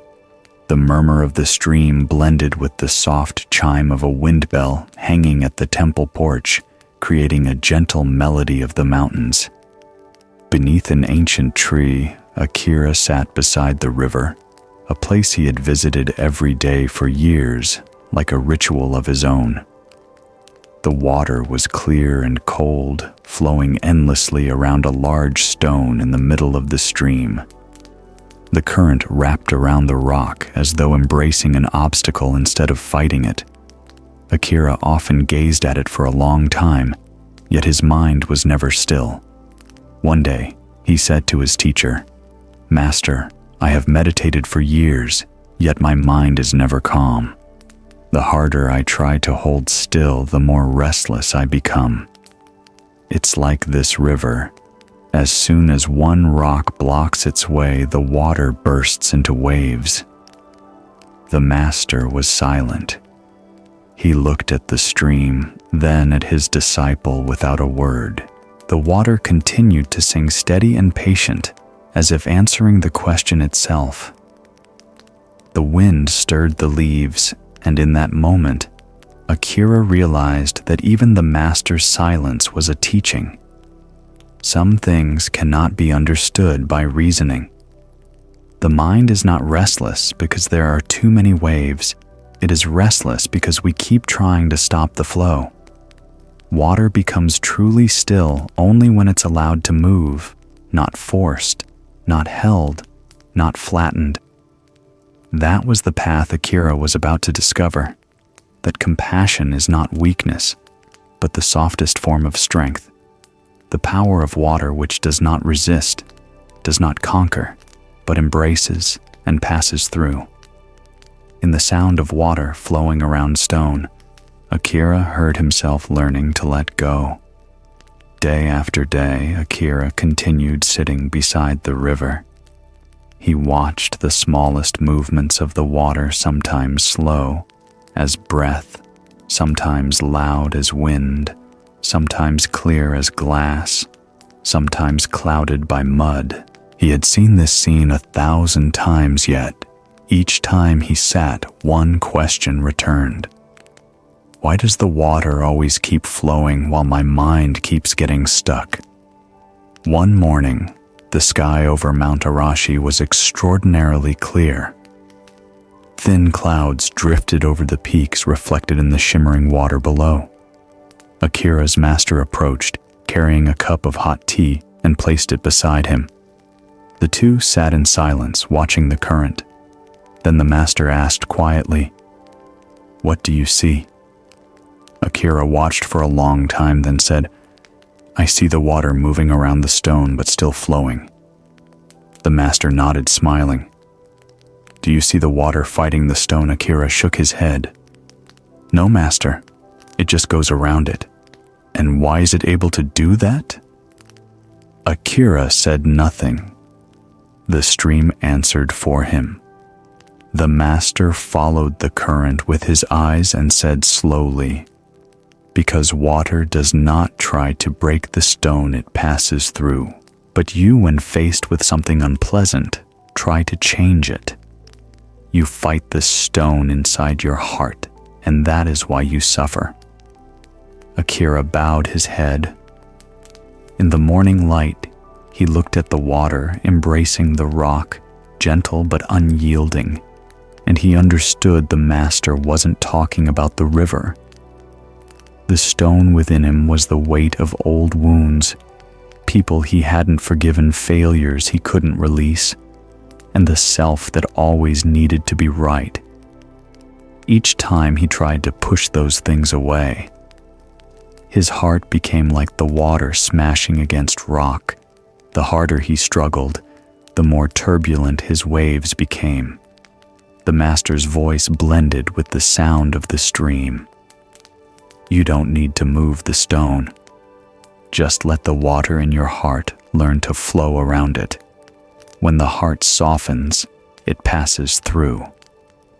Water doesn't conquer through strength, but through non-resistance. Akira lifted his eyes. Sunlight glimmered on the surface of the river, trembling like breath. He smiled a quiet smile, not from thought, but from a deep knowing within. And for the first time, after years of meditation, Akira felt truly at peace. Not the peace created by effort, but the peace that appears when the mind stops struggling against itself. The master bent down, picked up a small pebble, and tossed it gently into the stream. It fell without a sound, leaving only a few ripples before fading away. "Do you see?" he said softly. "The stone falls, and the water receives it. No resistance, no judgment, just acceptance. That is the nature of compassion." Akira watched the pebble sink, then asked quietly, "But master, if I stop reacting, if I let everything pass, won't people just keep hurting me?" The master smiled, eyes calm as a lake after rain. Compassion is not weakness. It doesn't mean letting others trample you. It means understanding what's happening without adding more suffering to it. Like water, it doesn't resist the stone, but it doesn't stop flowing either. It moves on surrounds and continues its path. When you truly understand, you'll know how to pass through without needing to win. He cupped his hands, scooping up a little water, letting it flow between his fingers. "Do you see?" he said. "Water always finds a way. It's not stronger than stone, but it's more enduring. The same is true for your heart. If you are patient and gentle, you'll move through every obstacle. Don't try to dissolve the obstacle. Let it dissolve within you." The words were as light as wind, yet they carved deeply into Akira's heart. He watched the stream wrap around the stone and finally understood. True strength lies not in hardness, but in the ability to remain unshaken amidst conflict. A breeze brushed the surface of the river, leaving ripples that soon vanished. In that fleeting moment, Akira saw stillness is not about standing still. It is about moving through life without being disturbed inside. And from the quietest place within, he heard the water whisper, "Keep flowing as I do. No resistance, no holding, just flow." From that day on, Akira's meditation was no longer a battle for peace. He no longer tried to silence thoughts or control his breath. He simply sat, inhaling, exhaling like the river flowing around the stone, unaware of its own movement. When emotions arose, he imagined himself as water soft, flexible, embracing everything without trying to change it. Emotions were the stones. Breath was the current, and both belonged to the same river of the present moment. One day, an old friend came to see him, bowed his head, and apologized for past wrongs. Akira only smiled, eyes calm as the morning water. He no longer felt the need to forgive, because there was nothing left to forgive. When the heart no longer resists, hatred dissolves on its own like a rock, resting quietly under the stream, unable to stir the flow. That night, the master asked him, "Have you found what you were looking for in the river?" Akira folded his hands and said softly, "I've learned that suffering cannot be healed by fighting it. Only by letting the mind flow through it does everything become clear." The master nodded, smiling like moonlight reflected on water. That is meditation. You don't need to achieve anything, only return to the natural flow of the mind. You can't make water stand still, but you can see stillness within its motion. In the same way, when you let go, you still move, but you're no longer being pushed. From then on, Akira stopped chasing peace as a destination. He lived like water, knowing he would meet rocks, knowing winds would change, yet unafraid, because he had learned that peace isn't found by avoiding waves, but by seeing stillness within them.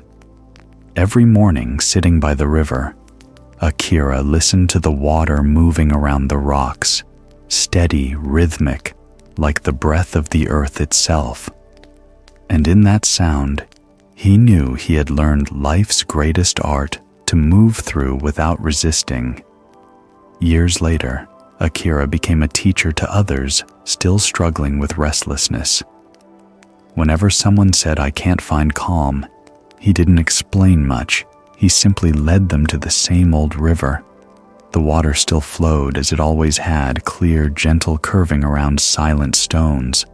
Akira would watch for a while, then whisper, "Look, the water never tries to stop flowing yet. It's perfectly still. Do you know why? Because it no longer fears the stone." People would fall silent. Some would close their eyes. Others would simply listen, letting the sound of the stream speak for him. In that rhythm, they began to understand stillness isn't found by stopping. It's found by ceasing to resist. Akira had learned that practice is not about removing obstacles from life, but about becoming softer each time we meet them. Compassion is not weakness. It is the power of water, never needing to win, yet always reaching farthest. Sometimes when he cupped water in his hands, his reflection shimmered on the surface, not perfect, not fixed, but real. And he smiled, remembering everything is flowing, and nothing needs to stay still. Like the river, always moving, always shining, always teaching us how to be gentle within impermanence. One misty morning, Akira met his master again by the river. They sat quietly together. The master said, "You've understood water. Now look at the earth." Akira looked puzzled. The master scooped up a handful of soil, revealing small, glimmering stones within.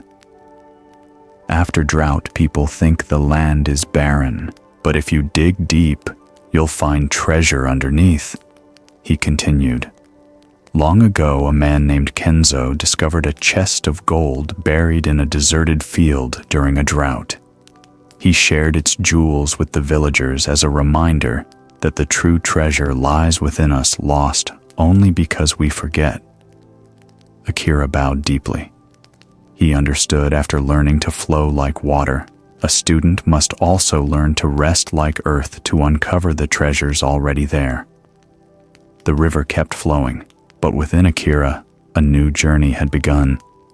Compassion is the power of water, not to resist, but to harmonize, not to win, but to transcend.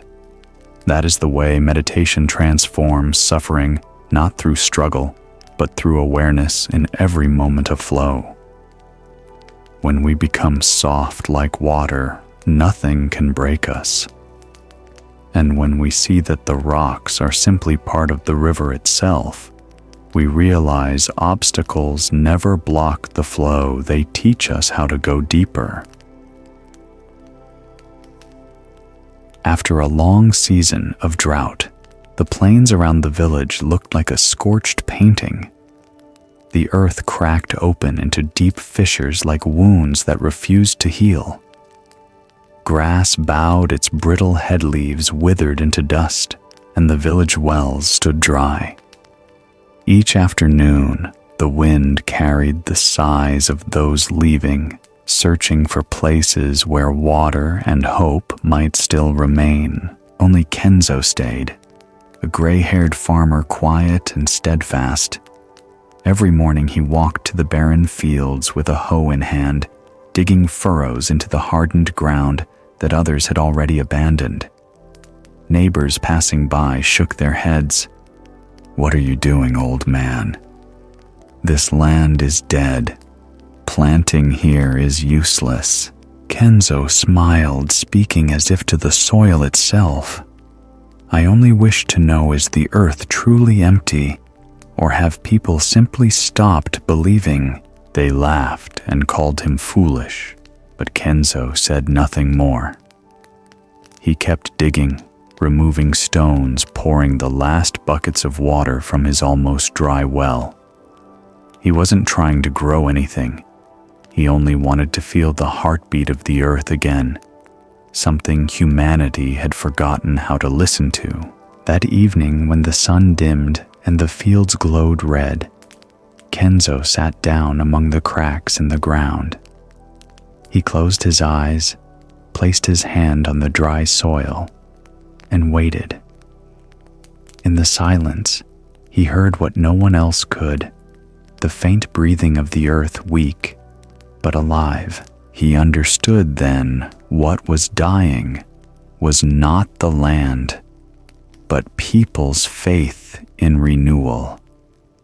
And from that moment, his journey began, not only to bring life back to the earth, but to awaken life in the human heart. From that day on, each dawn found Kenzo already in the fields. Morning light touched the cracked soil, tracing patterns like wrinkles of time. His hoe struck the ground in slow, steady rhythm like breathing. He wasn't seeking gold or recognition. He was searching for the underground spring, the living current that everyone else had given up on. His calloused hands trembled slightly against the dry earth, but his spirit did not tire. Each strike of his hoe was a prayer. He dug, he watered, he listened. Beneath every dry layer, he believed life was still pulsing, if only one had the patience to hear it.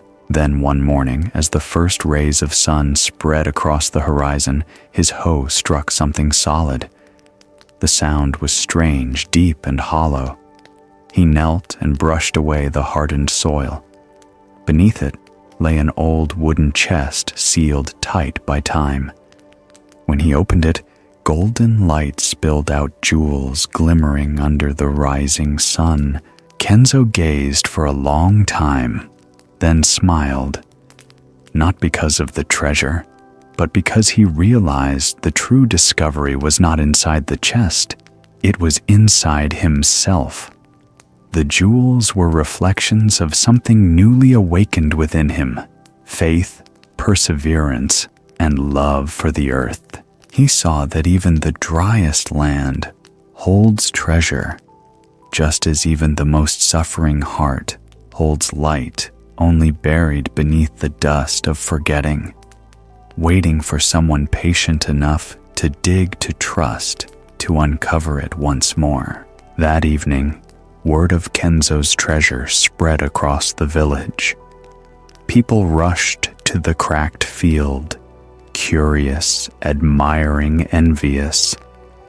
Everyone wanted to see the chest of gold that had appeared in the old man's barren land. Kenzo sat quietly among them, the chest open before him, its glow reflecting in the faces of the crowd. But his eyes were not on the gold. They were on the faces alight with greed, with dreams of fortune. Then he spoke slowly and clearly. You see this golden chest and call it precious. But what's truly precious is the earth that held it. Without the earth's patience, this chest would have rotted away. The earth keeps secrets and reveals them only to those patient enough to dig. The crowd fell silent. Someone stepped forward. So, what will you do with the gold? Kenzo smiled, gentle as the wind. I'll share it with everyone. But not to make anyone rich, only to remind you that each of us has a chest like this within. No one is poor, we've just stopped digging. His words flowed through the crowd like cool water over parched soil. Another voice trembled. But how do we find that chest within us? Kenzo placed his hand on his chest. Dig here. But to dig, you must dare to touch the hardest ground, the places of pain, disappointment, and denial. Inside those places, the light still waits. The Buddha called it Buddha nature. It never dies. It's only buried beneath the dust of forgetting. The wind whispered through the fields. The crowd was silent. Some bowed their heads. Others quietly wept. They understood the real treasure wasn't in Kenzo's chest, but in their own hearts, waiting for courage and remembrance. The next morning, Kenzo did exactly as he had promised. He brought the chest to the village square, opened it, and handed each person a shining gem. People were stunned.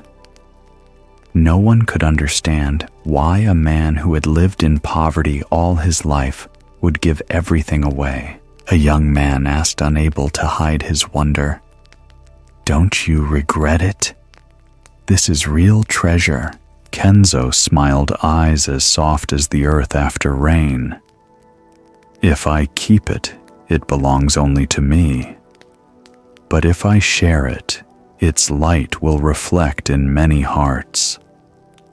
Light, when shared, never diminishes, it only spreads farther. He picked up a crystal-clear gem, handed it to the young man, and said gently, Keep this, but don't see it as wealth. Let it remind you that this light has always been within you. When you're sad, look at it. When you're angry, hold it. And when you forget yourself, let it remind you, even covered in dust, you are still gold. His voice carried through the windy afternoon, soft but profound. No one spoke. Yet from that day forward, the village began to change. People stopped talking about treasure. They spoke instead of the earth. They returned to the fields, dug new wells, planted seeds, not hoping for gold, but believing again that the earth was alive. The next season, the fields turned green. Wells filled with water. Birds returned, and flowers bloomed on the hills where dust once lay. The villagers called it the season of return. The season when people rediscovered what they had lost, faith in the light within themselves. One night, beneath the rising moon, a man came to visit Kenzo. The old farmer sat on his porch, mending a bamboo basket. The visitor said quietly, You were lucky to find a golden chest. But what about us? What if we never find such a treasure? Does everyone truly have one? Kenzo looked up. The moonlight softened the deep lines on his face. He spoke slowly as if to the wind itself. Don't you see the drought wasn't a loss, it was an awakening. When the water recedes, the riverbed appears. When the earth cracks, treasure is revealed. When we suffer, our Buddha nature is seen. He picked up a handful of dry soil, closed his hand, and let it fall gently through his fingers. In the moonlight, each grain sparkled faintly like gold dust. Kenzo smiled. Do you see the treasure isn't in the chest? It's in every handful of earth, every breath, every person who lives with awareness.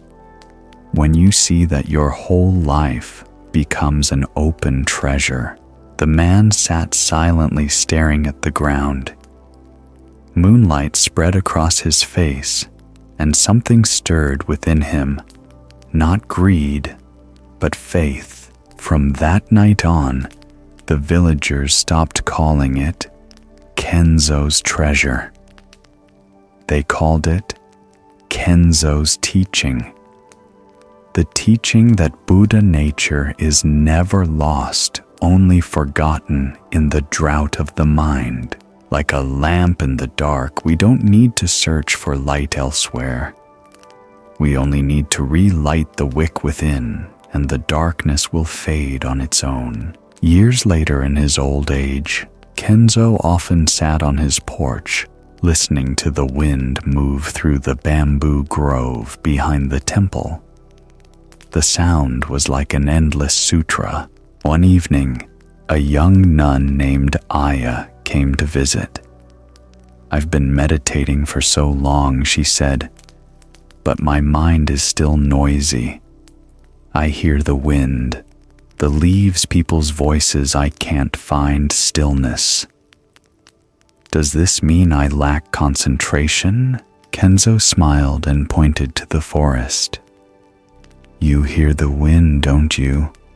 That sound doesn't disturb stillness. Only when you resist the sound does your mind become restless. Stillness isn't the absence of sound. It's hearing peace within the sound itself. Aya sat beside him. The wind passed through the bamboo, merging with their breath. In that moment, she understood silence doesn't live outside. It lives where resistance ends. The true treasure is not in the earth, but in the heart that turns inward. Buddha nature is never lost, only forgotten beneath the dust of desire, fear, and ignorance. When we dare to dig into the driest soil within ourselves, we will find the golden chest, the light of understanding and compassion, still untouched. And when the wind passes through the bamboo, we will hear the voice of life itself, a reminder that stillness is not the absence of sound, but the full presence within every sound.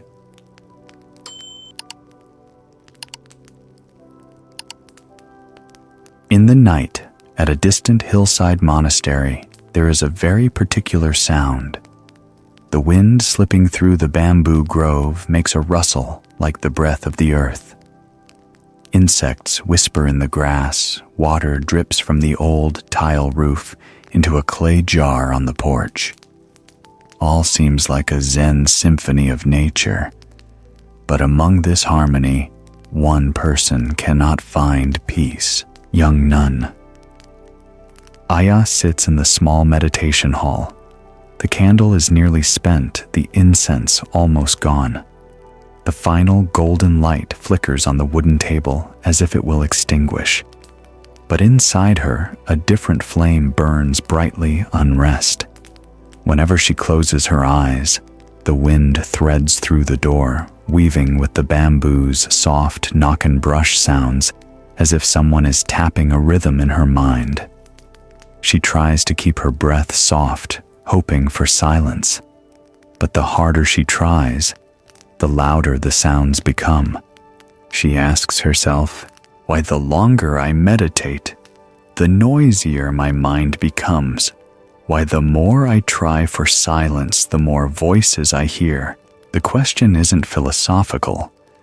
It's weary from someone who has traveled many months of study chanting sutras, sitting in meditation, yet still feels an endless stream within.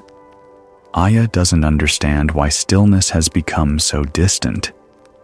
She once believed stillness meant no sound. But tonight, in the little temple hidden in the bamboo forest, she begins to realize perhaps the hardest thing is not making the external world silent, but letting one's own mind stop trying to be still. In the thick darkness, the wind still blows, the incense still lingers, and somewhere in her heart, another question is planted, light but deep. If stillness is not about not hearing anything, then what really is it? The next morning, while dew still rests on bamboo leaves, Aya steps into the forest behind the temple. The early air is cool. A faint breeze moves the bamboo trunks, their bodies knocking softly into each other like waves of sound. Each collision makes a sound, as though the entire forest is a wind chime orchestra. Aya stops among the groves, frowns. Why is there noise everywhere, she thinks? Even here in the meditation forest, my mind cannot be quiet. She chooses a sturdy old bamboo trunk, sits down. The ground beneath is cool. Aya closes her eyes, inhales deeply, then counts each breath. But for only a moment, then the bamboo trunks brush again. Insects hum, dry leaves scratch under the wind. It's like an orchestra that will never pause. She opens her eyes, exhales. Inside her, faint waves stir not from outside, but from her own rising resistance. Why, the more I try to find stillness, the noisier my mind becomes, she asks, her eyes following the swaying bamboo. Just then, an old monk passes by. He's the one who first taught Aya meditation. His voice always soft, yet compelling enough to make one stop. Seeing her sitting in the forest weighed with heaviness, he stops and quietly asks, "What are you listening to, Aya?" She bows. "I'm trying to hear silence, but all I hear is wind bamboo insects. I cannot focus. Everything keeps disturbing my mind." The monk looks at her long, then gestures toward the bamboo forest. "Do you think the forest is making you restless, or your mind is making itself?" Aya pauses. The question is simple, but echoes like a bell in the still morning. She sits quietly, feeling something loosen, but not yet grasped. The wind comes again. The bamboo rustles.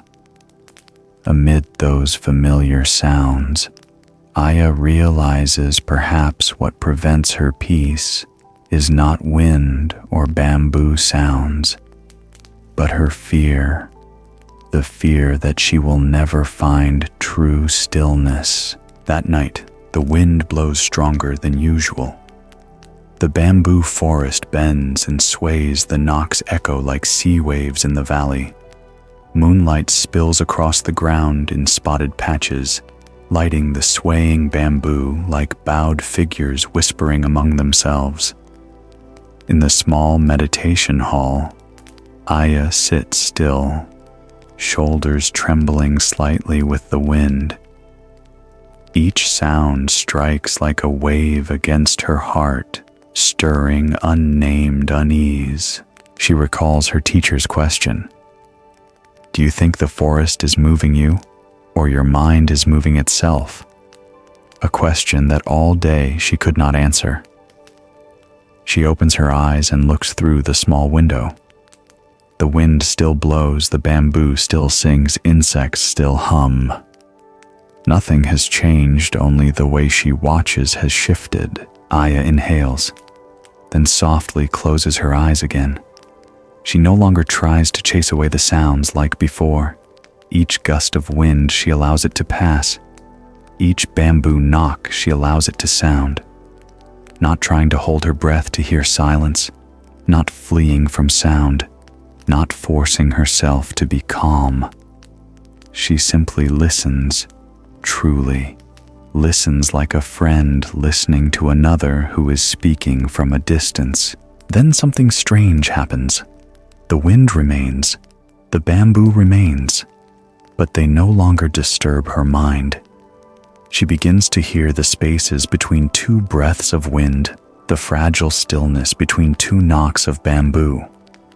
In that space, within a very strange stillness, begins to open, not the stillness of external absence, but the peace from within. She realizes that stillness is not absence of sound, but the absence of resistance to sound. When the mind no longer fights the world no longer stirs the mind. A tear falls onto her meditation cushion. Not because she has achieved some grand insight, but because for the first time in her life, she no longer seeks stillness. She simply is still. Outside, the wind continues. The bamboo still rustles. But now, amid that sound, one thing cannot be moved, the stillness inside Aya's heart, so quiet. She doesn't need to be quiet, so bright, she doesn't need to shine. The next morning, the sun rises slowly over distant hills. Morning light filters through the bamboo grove, creating long shafts on the fallen leaves. Aya steps into the temple courtyard, her face lighter than it has ever been. The heavy weight within is gone, replaced by a delicate feeling like early morning mist on a bamboo branch. When she meets the old monk again, she bows. "Master, last night I was no longer afraid of the wind. I just sat and listened. And I think, even in the wind, there was stillness." The monk looks at her, his eyes gentle, carrying the smile of one who has walked through many storms. "That is true meditation," he says slowly. Meditation is not sitting in a silent room. Meditation is when among many sounds you still hear the silence. Among movement, you still feel the stillness. Among life's changes, you do not get carried away. He picks up a bamboo tube that has fallen by the path and hands it to her. "Do you see this bamboo tube? It's hollow, isn't it?" Aya nods. "Because it is hollow, the wind can pass through," says the teacher. "If it were solid, the wind would stop." Likewise, the human mind, when it is full of resistance, full of ideas, full of noise, life's sound becomes stuck inside it. But when the mind is empty, every sound passes through without leaving a trace. And that is when you truly hear stillness. Aya looks at the bamboo tube in her hands. The light glimmers inside it like a narrow beam, empty yet bright. She realizes all this time she had been trying to make her mind quiet, not understanding that that very effort is the loudest noise. One cannot find stillness by battling the noise, for the more one fights, the louder the noise becomes. She bows her head, voice small but clear. "Master, I see now. I only need to let the mind be empty." The teacher nods, his gaze warm as spring wind.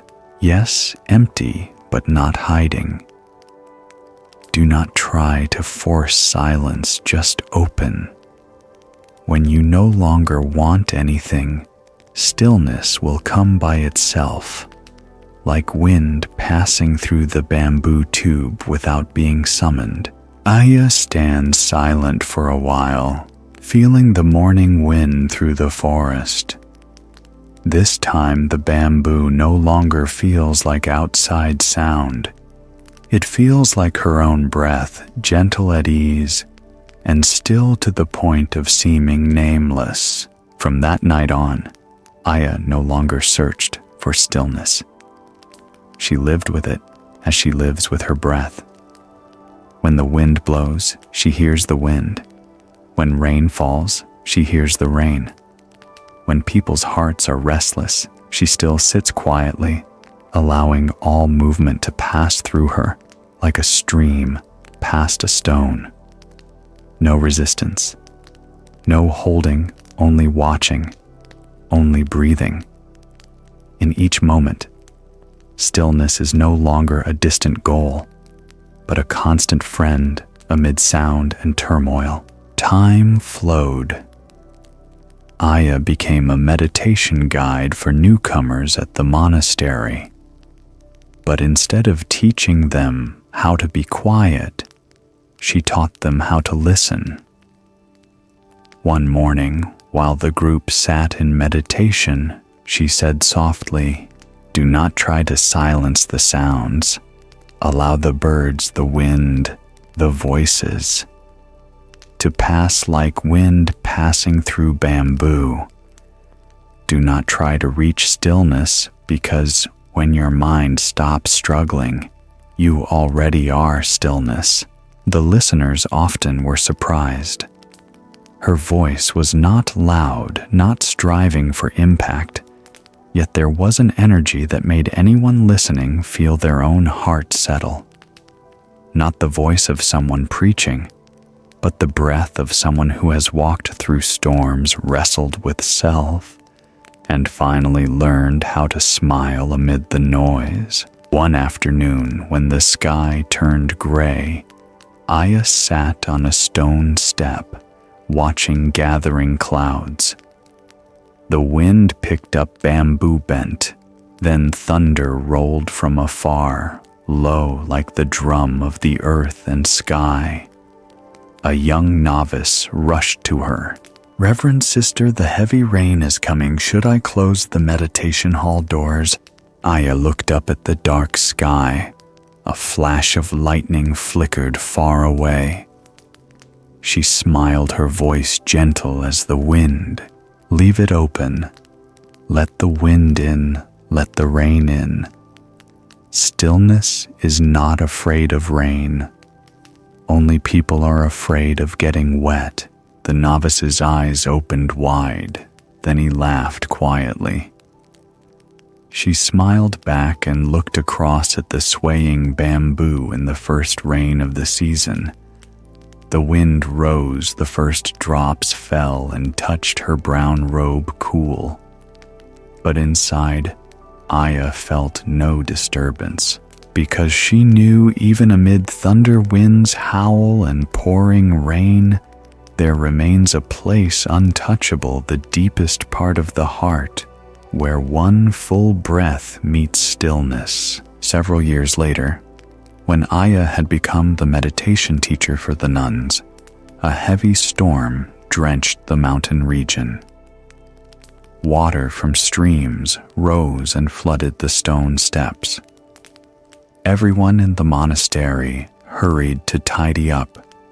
Fearful the water would sweep away everything, Aya stood on the porch looking at the white sheets of rain. In the rushing torrents, she saw the image of Teshi, a man from a village below the mountain. During that flood year, Teshi had let himself run into the fierce water to save others. He was afraid, but did not stop. When he reached safety, he realized that hope does not lie in clear skies, but in a heart that does not give up. Aya closed her eyes softly. The wind and rain of this day did not unsettle her. In the roar of the water, she heard the still breath of earth and sky, and she understood that stillness and courage, though different, Both arise from the same root, a mind that does not resist. Not that silence is no sound, but that you are not moved by the sound. Not that peace is no wind, but that in the wind you still see yourself. Just as Aya learned from the bamboo forest, stillness does not lie in faraway places or soundless nights, but in the moments when we stop wanting something other than this reality. And when the flood sweeps through Teishi's life, people may finally understand between the clamor, the storm, the trial, there still remains one place unshaken, the faith that never went out. Rain fell for 7 days and 7 nights, as if the sky had forgotten how to stop. The small streams around the village, once gentle and clear among the bamboo groves, had turned into furious torrents, overflowing their banks, sweeping away straw, rotting wood, and fragile rooftops. The sound of water roared together with wind, human cries, and clattering objects, forming a chaotic symphony of disaster and fear. Villagers rushed toward higher ground, clutching whatever could be saved: a few sacks of rice, an old blanket, a faded family photo. On the muddy road, they looked back as they walked, watching their village slowly sink beneath the flood, like a memory being erased, little by little. Amid the chaos, one man did not run. Teishi. The village carpenter stood silently by the riverbank, eyes fixed on a small house across the water. It was old, frail, and ready to be swept away at any moment. Inside, he knew, lived an old woman, his elderly neighbor who lived alone. He often brought her firewood during the cold months. The wind howled. The water foamed white, splashing upward like rain. Someone shouted, "Teishi, don't. You'll die if you cross." But Teishi did not answer. He stood still, listening to something deeper than the sound of wind and water. Inside him rose a question so strong it drowned out fear itself. If not me, then who? It wasn't the thought of a man trying to be a hero, but the call from the deepest place in his heart, where compassion overrides the boundaries of fear. And at that moment, amid the roar of the flood, Teishi stepped into the water, not to fight against it, but to move with it, as if he had just rediscovered the meaning of being alive. He tied a rope around his waist, securing the other end to the trunk of an ancient tree, the only thing still standing firm in the storm's rage. He took a deep breath and stepped into the swirling current. Cold. The water stabbed his skin like needles, numbing his body. The current was so strong that one misstep could sweep him away. Yet he moved slow, steady, one step at a time. The water rose quickly to his chest, then to his neck. Each step became a struggle between survival and compassion. The wind lashed his face, thunder rolled above, but what he heard most clearly was his own heartbeat, fast, trembling, but determined. Fear didn't vanish. It pulsed in every breath. But this time he didn't flee from it. He carried it with him like an old friend. Amid the muddy torrent, a memory surfaced. Teishi was a child again, hearing his father, a fisherman, say, "You can't fight the river, but you can move with it." Back then, he had smiled without understanding. But now, in the wild flood, his father's words glowed inside him like a small torch in the dark. Teishi stopped resisting. Instead of forcing himself against the current, he leaned into it, letting the water's rhythm guide him. Whenever a wave surged, he turned his body slightly, paddling gently to stay balanced. He could feel the power of the water, no longer as an enemy, but as a guide. Then something remarkable happened. The river seemed less violent.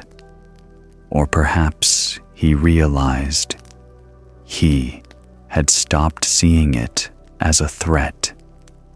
He had joined its flow, an ancient, untamed rhythm with its own order. Under the gray sky and heavy rain, a lone figure pressed forward through nature's fury, not to conquer, not to prove anything, but to save another life from being carried away.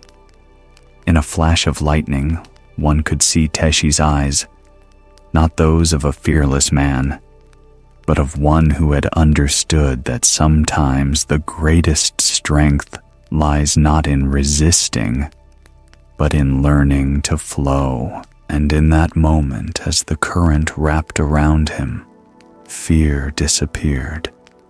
All that remained was the vivid, transparent sense of life itself flowing through him, fierce, quiet, unstoppable. When Teishi finally reached the far bank, he was nearly spent. His body trembled from exhaustion and cold, yet he managed to pound on the shaking wooden door. From inside came a frail voice, trembling beneath the roar of rain. "Who's there?" "It's me, Teishi." "Open the door, please." The door swung open. In the lightning flash, he saw the old woman curled by the cold hearth, her eyes wide with fear. Without a word, Teishi wrapped his soaked blanket around her and helped her to her feet. She was so light, he felt as if he were carrying a flicker of light through this darkness. Once outside, he looked back. Water had already surged through the doorway. The return path was even worse now, higher, faster, filled with debris and branches. Teishi took a deep breath, retied the rope around his waist, checked the knot one last time. The old woman whispered, her voice barely a breath, "You don't have to go back. It's too dangerous." He smiled gently. "Don't worry. The water has already shown me the way." He stepped in again. The cold embraced him once more, but this time there was no fear. With every step, he whispered to himself, "The water flows and I walk, neither against nor apart." He walked through the flood, yet his heart was no longer a storm. Amid thunder's rumble, he could hear his breath, slow, steady calm. And in that instant, he understood what he never had. Before true faith is not believing that everything will turn out fine. It is moving forward even when it doesn't. As the Buddha once taught, "In the storm, the wise do not look for clear skies. They seek a clear mind. The sky might remain dark, the river might keep roaring, but as long as one bright thought remains within, the whole world is still lit." The water tested not only his strength, but his heart. Between the two shores, one of fear, one of courage, Teishi chose to step forward.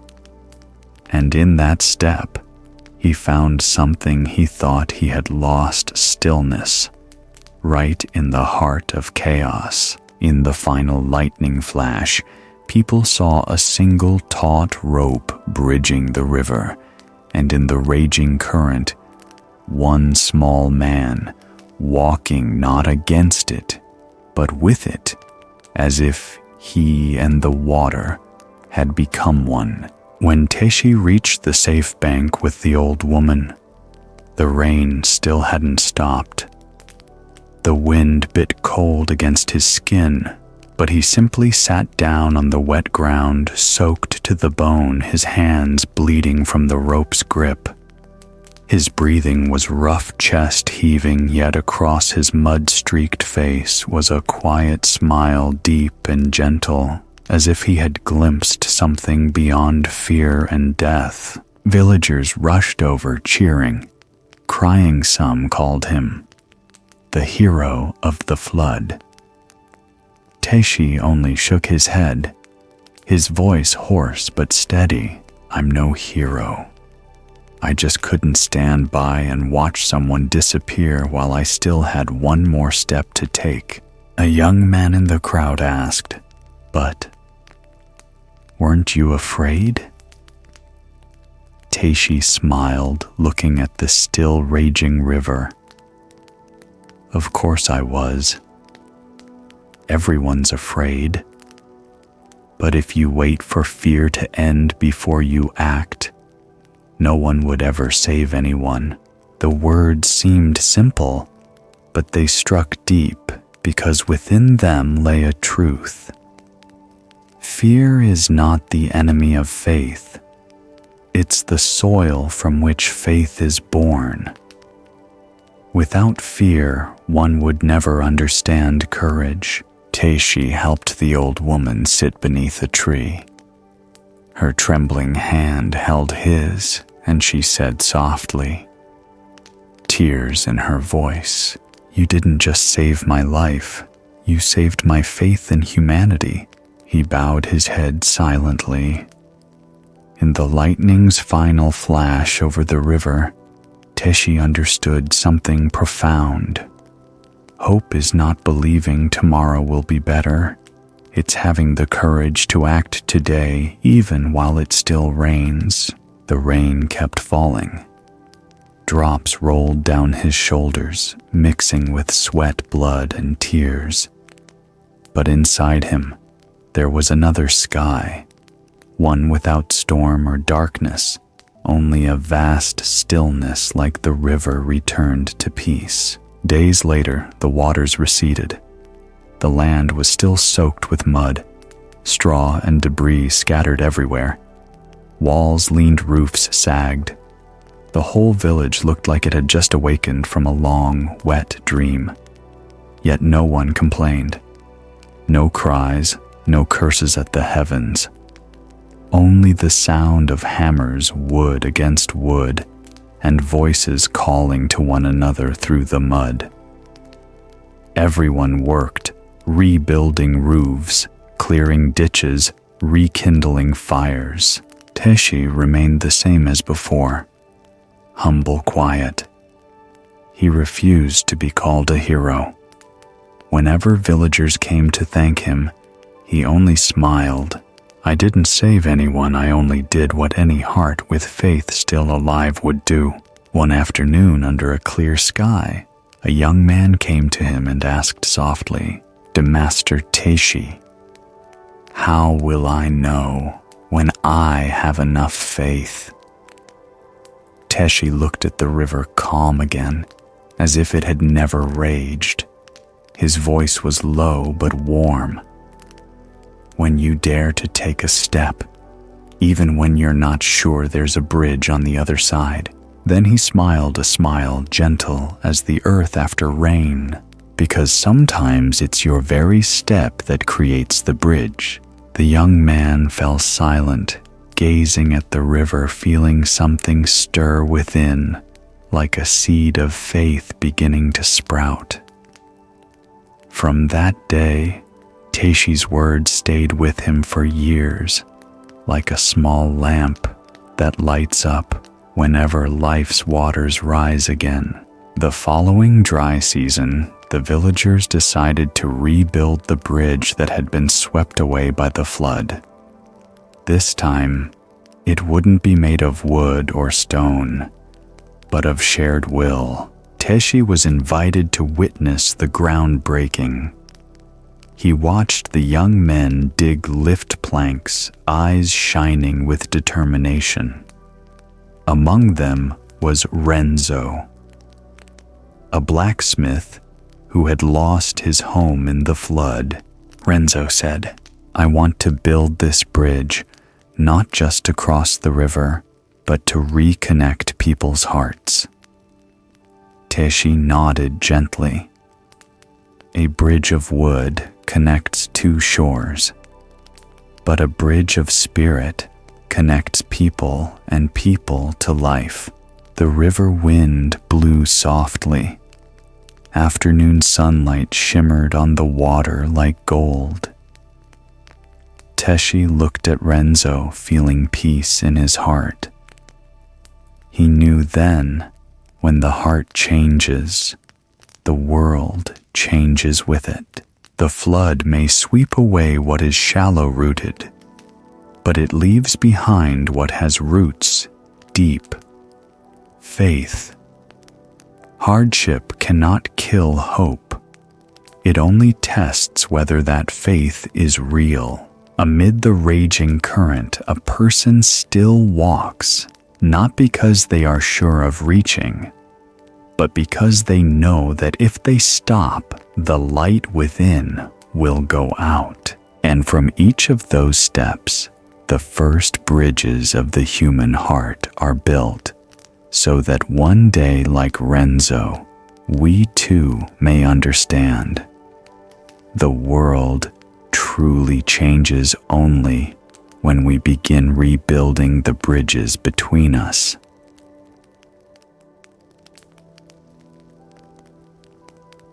In a deep valley where morning mist always blanketed the mountain slopes, there was a small village nestled between two towering cliffs. A great river rushed through the middle, splitting the valley in two, not only dividing the land, but also the faith and fear within people's hearts. For generations, the villagers had stood on this side of the river, gazing across with a shared dream.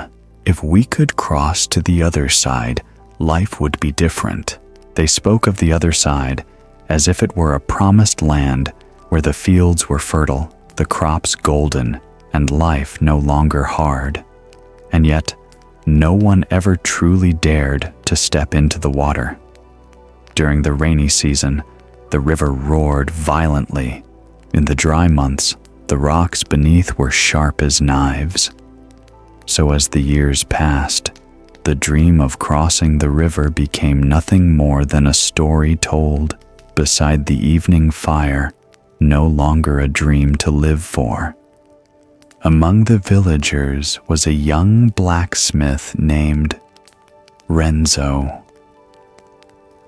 Every day he hammered metal, and each strike echoed in his heart like a rhythm calling out, "Something is waiting on the other side." He didn't know if it was the river speaking or his own heart. One evening, as sunset spread a crimson glow across the water, Renzo stood by the riverbank, watching the last rays dissolve into the waves. The cold wind carried the sound of rushing water, like the whispers of generations who had never dared to cross. And he wondered, why do people always dream of the other side, but never begin from where they stand? That question, small as a pebble dropped into the water, began to ripple within him, signaling the start of a journey no one in the village had ever taken. Renzo told no one about his thoughts. He simply began, not with grand words, but with his own calloused hands. Each morning after finishing work at the forge, he walked through the village collecting pieces of driftwood. After floods, broken bits of iron-old planks, long forgotten, anything others thought useless.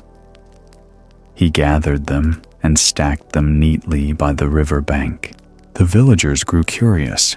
"What are you doing with all that junk?" someone asked. Renzo replied calmly, "I'm going to build a bridge." His answer made everyone laugh. Some shook their heads with pity, others mocked him. Every year the flood wipes everything away, no bridge could last. Do you really think faith alone is enough? Renzo only smiled and said nothing. He knew that sometimes people mock, not because they don't believe in you, but because they've forgotten how to believe in themselves. On the first day, he worked alone. The wind was strong, the river still muddy and fierce. Each time he placed a plank, the current swept it away. But he kept going. On the third day, 2 young men quietly joined him. A week later, more followed. No one said much, only the sound of hammers echoed steadily like the heartbeat of a village slowly coming back to life. The bridge began to take shape, rough, uneven, but firm, with every nail, every drop of sweat. They fixed and rebuilt again and again, plank by plank, rope by rope. Each time the bridge tilted, they straightened it. Each time a beam cracked, they replaced it. And somehow in that process, they were rebuilding their own faith. One afternoon, as the last light of day touched the river, an old man approached, leaning on his cane. He watched Renzo and asked, "Do you truly believe this bridge will last forever?" Renzo stopped, wiped the sweat from his brow, and looked across the river where the sun was setting its golden light, glimmering like a path between 2 worlds. He answered slowly, "No, I don't believe it will last forever. I only believe it will be strong enough for the first person to cross. After that, others will keep building." The old man fell silent. In his weary eyes, something softened, as if he suddenly saw the true bridge Renzo was building wasn't between 2 riverbanks, but between 2 fears inside people, between where they stood and where they had never dared to go. That night, the group sat around the fire, their hands dusty with wood shavings, their shirts stiff with dried sweat. The crackling of flames mingled with the distant murmur of the river. Renzo looked at each face, the firelight sculpting them like statues, and said quietly, "Do you see the bridge isn't just to cross the river? It's so we can meet one another." The others looked at him surprised. He continued softly, almost as if speaking to himself. Before, everyone stayed on their own side, thinking the other side was better. But once we began building together, we realized the other side was never far. An elderly man chuckled, his voice raspy but kind. "You sound like a monk. But people need real bridges, not ones built in the heart." Renzo smiled, picked up a small stone and tossed it into the river. Ripples spread outward, shimmering before fading. "A real bridge connects 2 pieces of land," he said. "But a bridge of the heart connects people. If hearts are not connected, any bridge outside is just a strip of lifeless wood." The group fell silent. The wind brushed past and the flames bent with it, lighting up their weathered faces.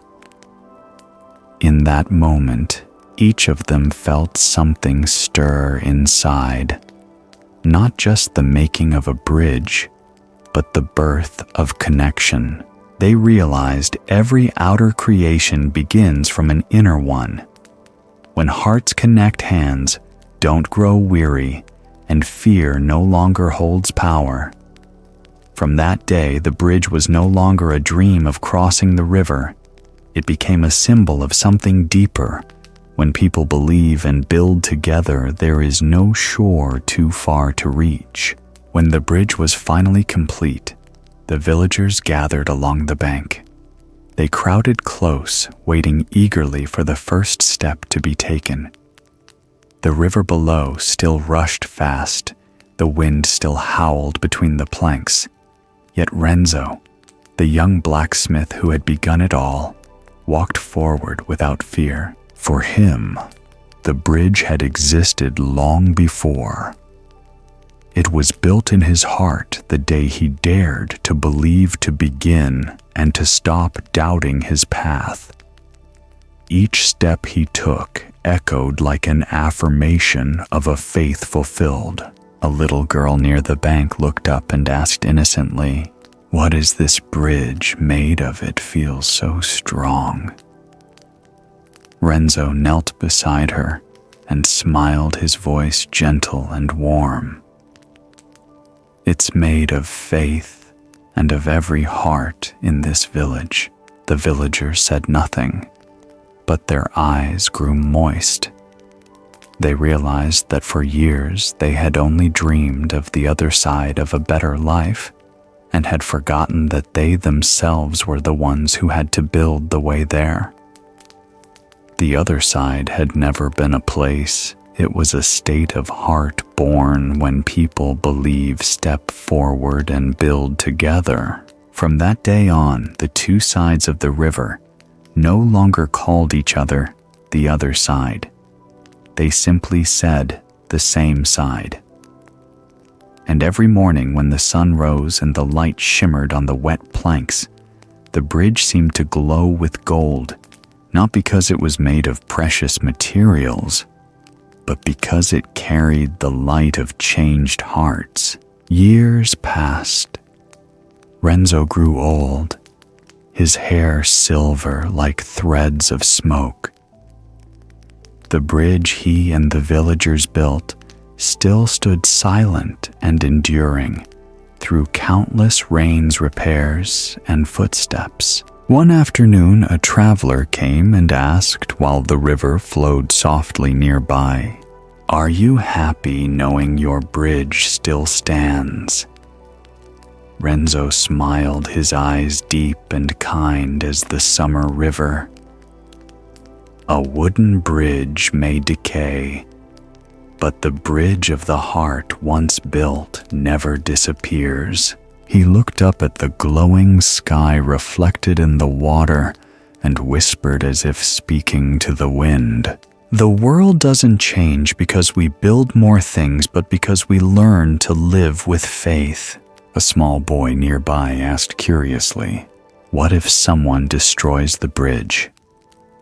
Renzo bent down, took the boy's tiny hand, and smiled. "A real bridge can break. But as long as each person keeps a bridge alive in their heart, no one can destroy the connection. Only when you let fear and doubt enter does your inner bridge collapse." Then he turned to the young men preparing new planks for repairs. Placing a hand on one shoulder, he said warmly, "Now it's your turn. Our bridge doesn't need gold. It only needs hearts that don't divide. When hearts change, the world changes." As the sun set, golden light spread across the bridge. Beneath their feet, the river flowed on, reminding them that all things pass, but faith and human kindness endure. When Renzo passed away, the villagers rebuilt the bridge with new materials, but kept its old arch shape. At its entrance, they carved his words into a wooden plaque. "A real bridge connects two shores. A bridge of the heart connects people and life." When the wind blew across the water, the bridge creaked softly, sounding almost like a chant. Travelers crossing it would pause, touch the railing, and feel their hearts quiet down, because no one truly knew where the other side was anymore. Perhaps it was never a place to reach, but a space we open within ourselves. And so everyone carried within them a small bridge where the other side was no longer a distant dream, but this very moment when the heart finally reconnects. When the heart changes, the world changes. A real bridge connects land to land, but a bridge of the heart connects person to person, turning separate hearts into one rhythm. There is no other side to conquer, only the division to be healed. And as Renzo once understood, A new world is not built with gold, but with faith and the human heart returning home. When night gently settles around you, and these stories fade into quiet, let your mind rest like a lake when the wind has stopped.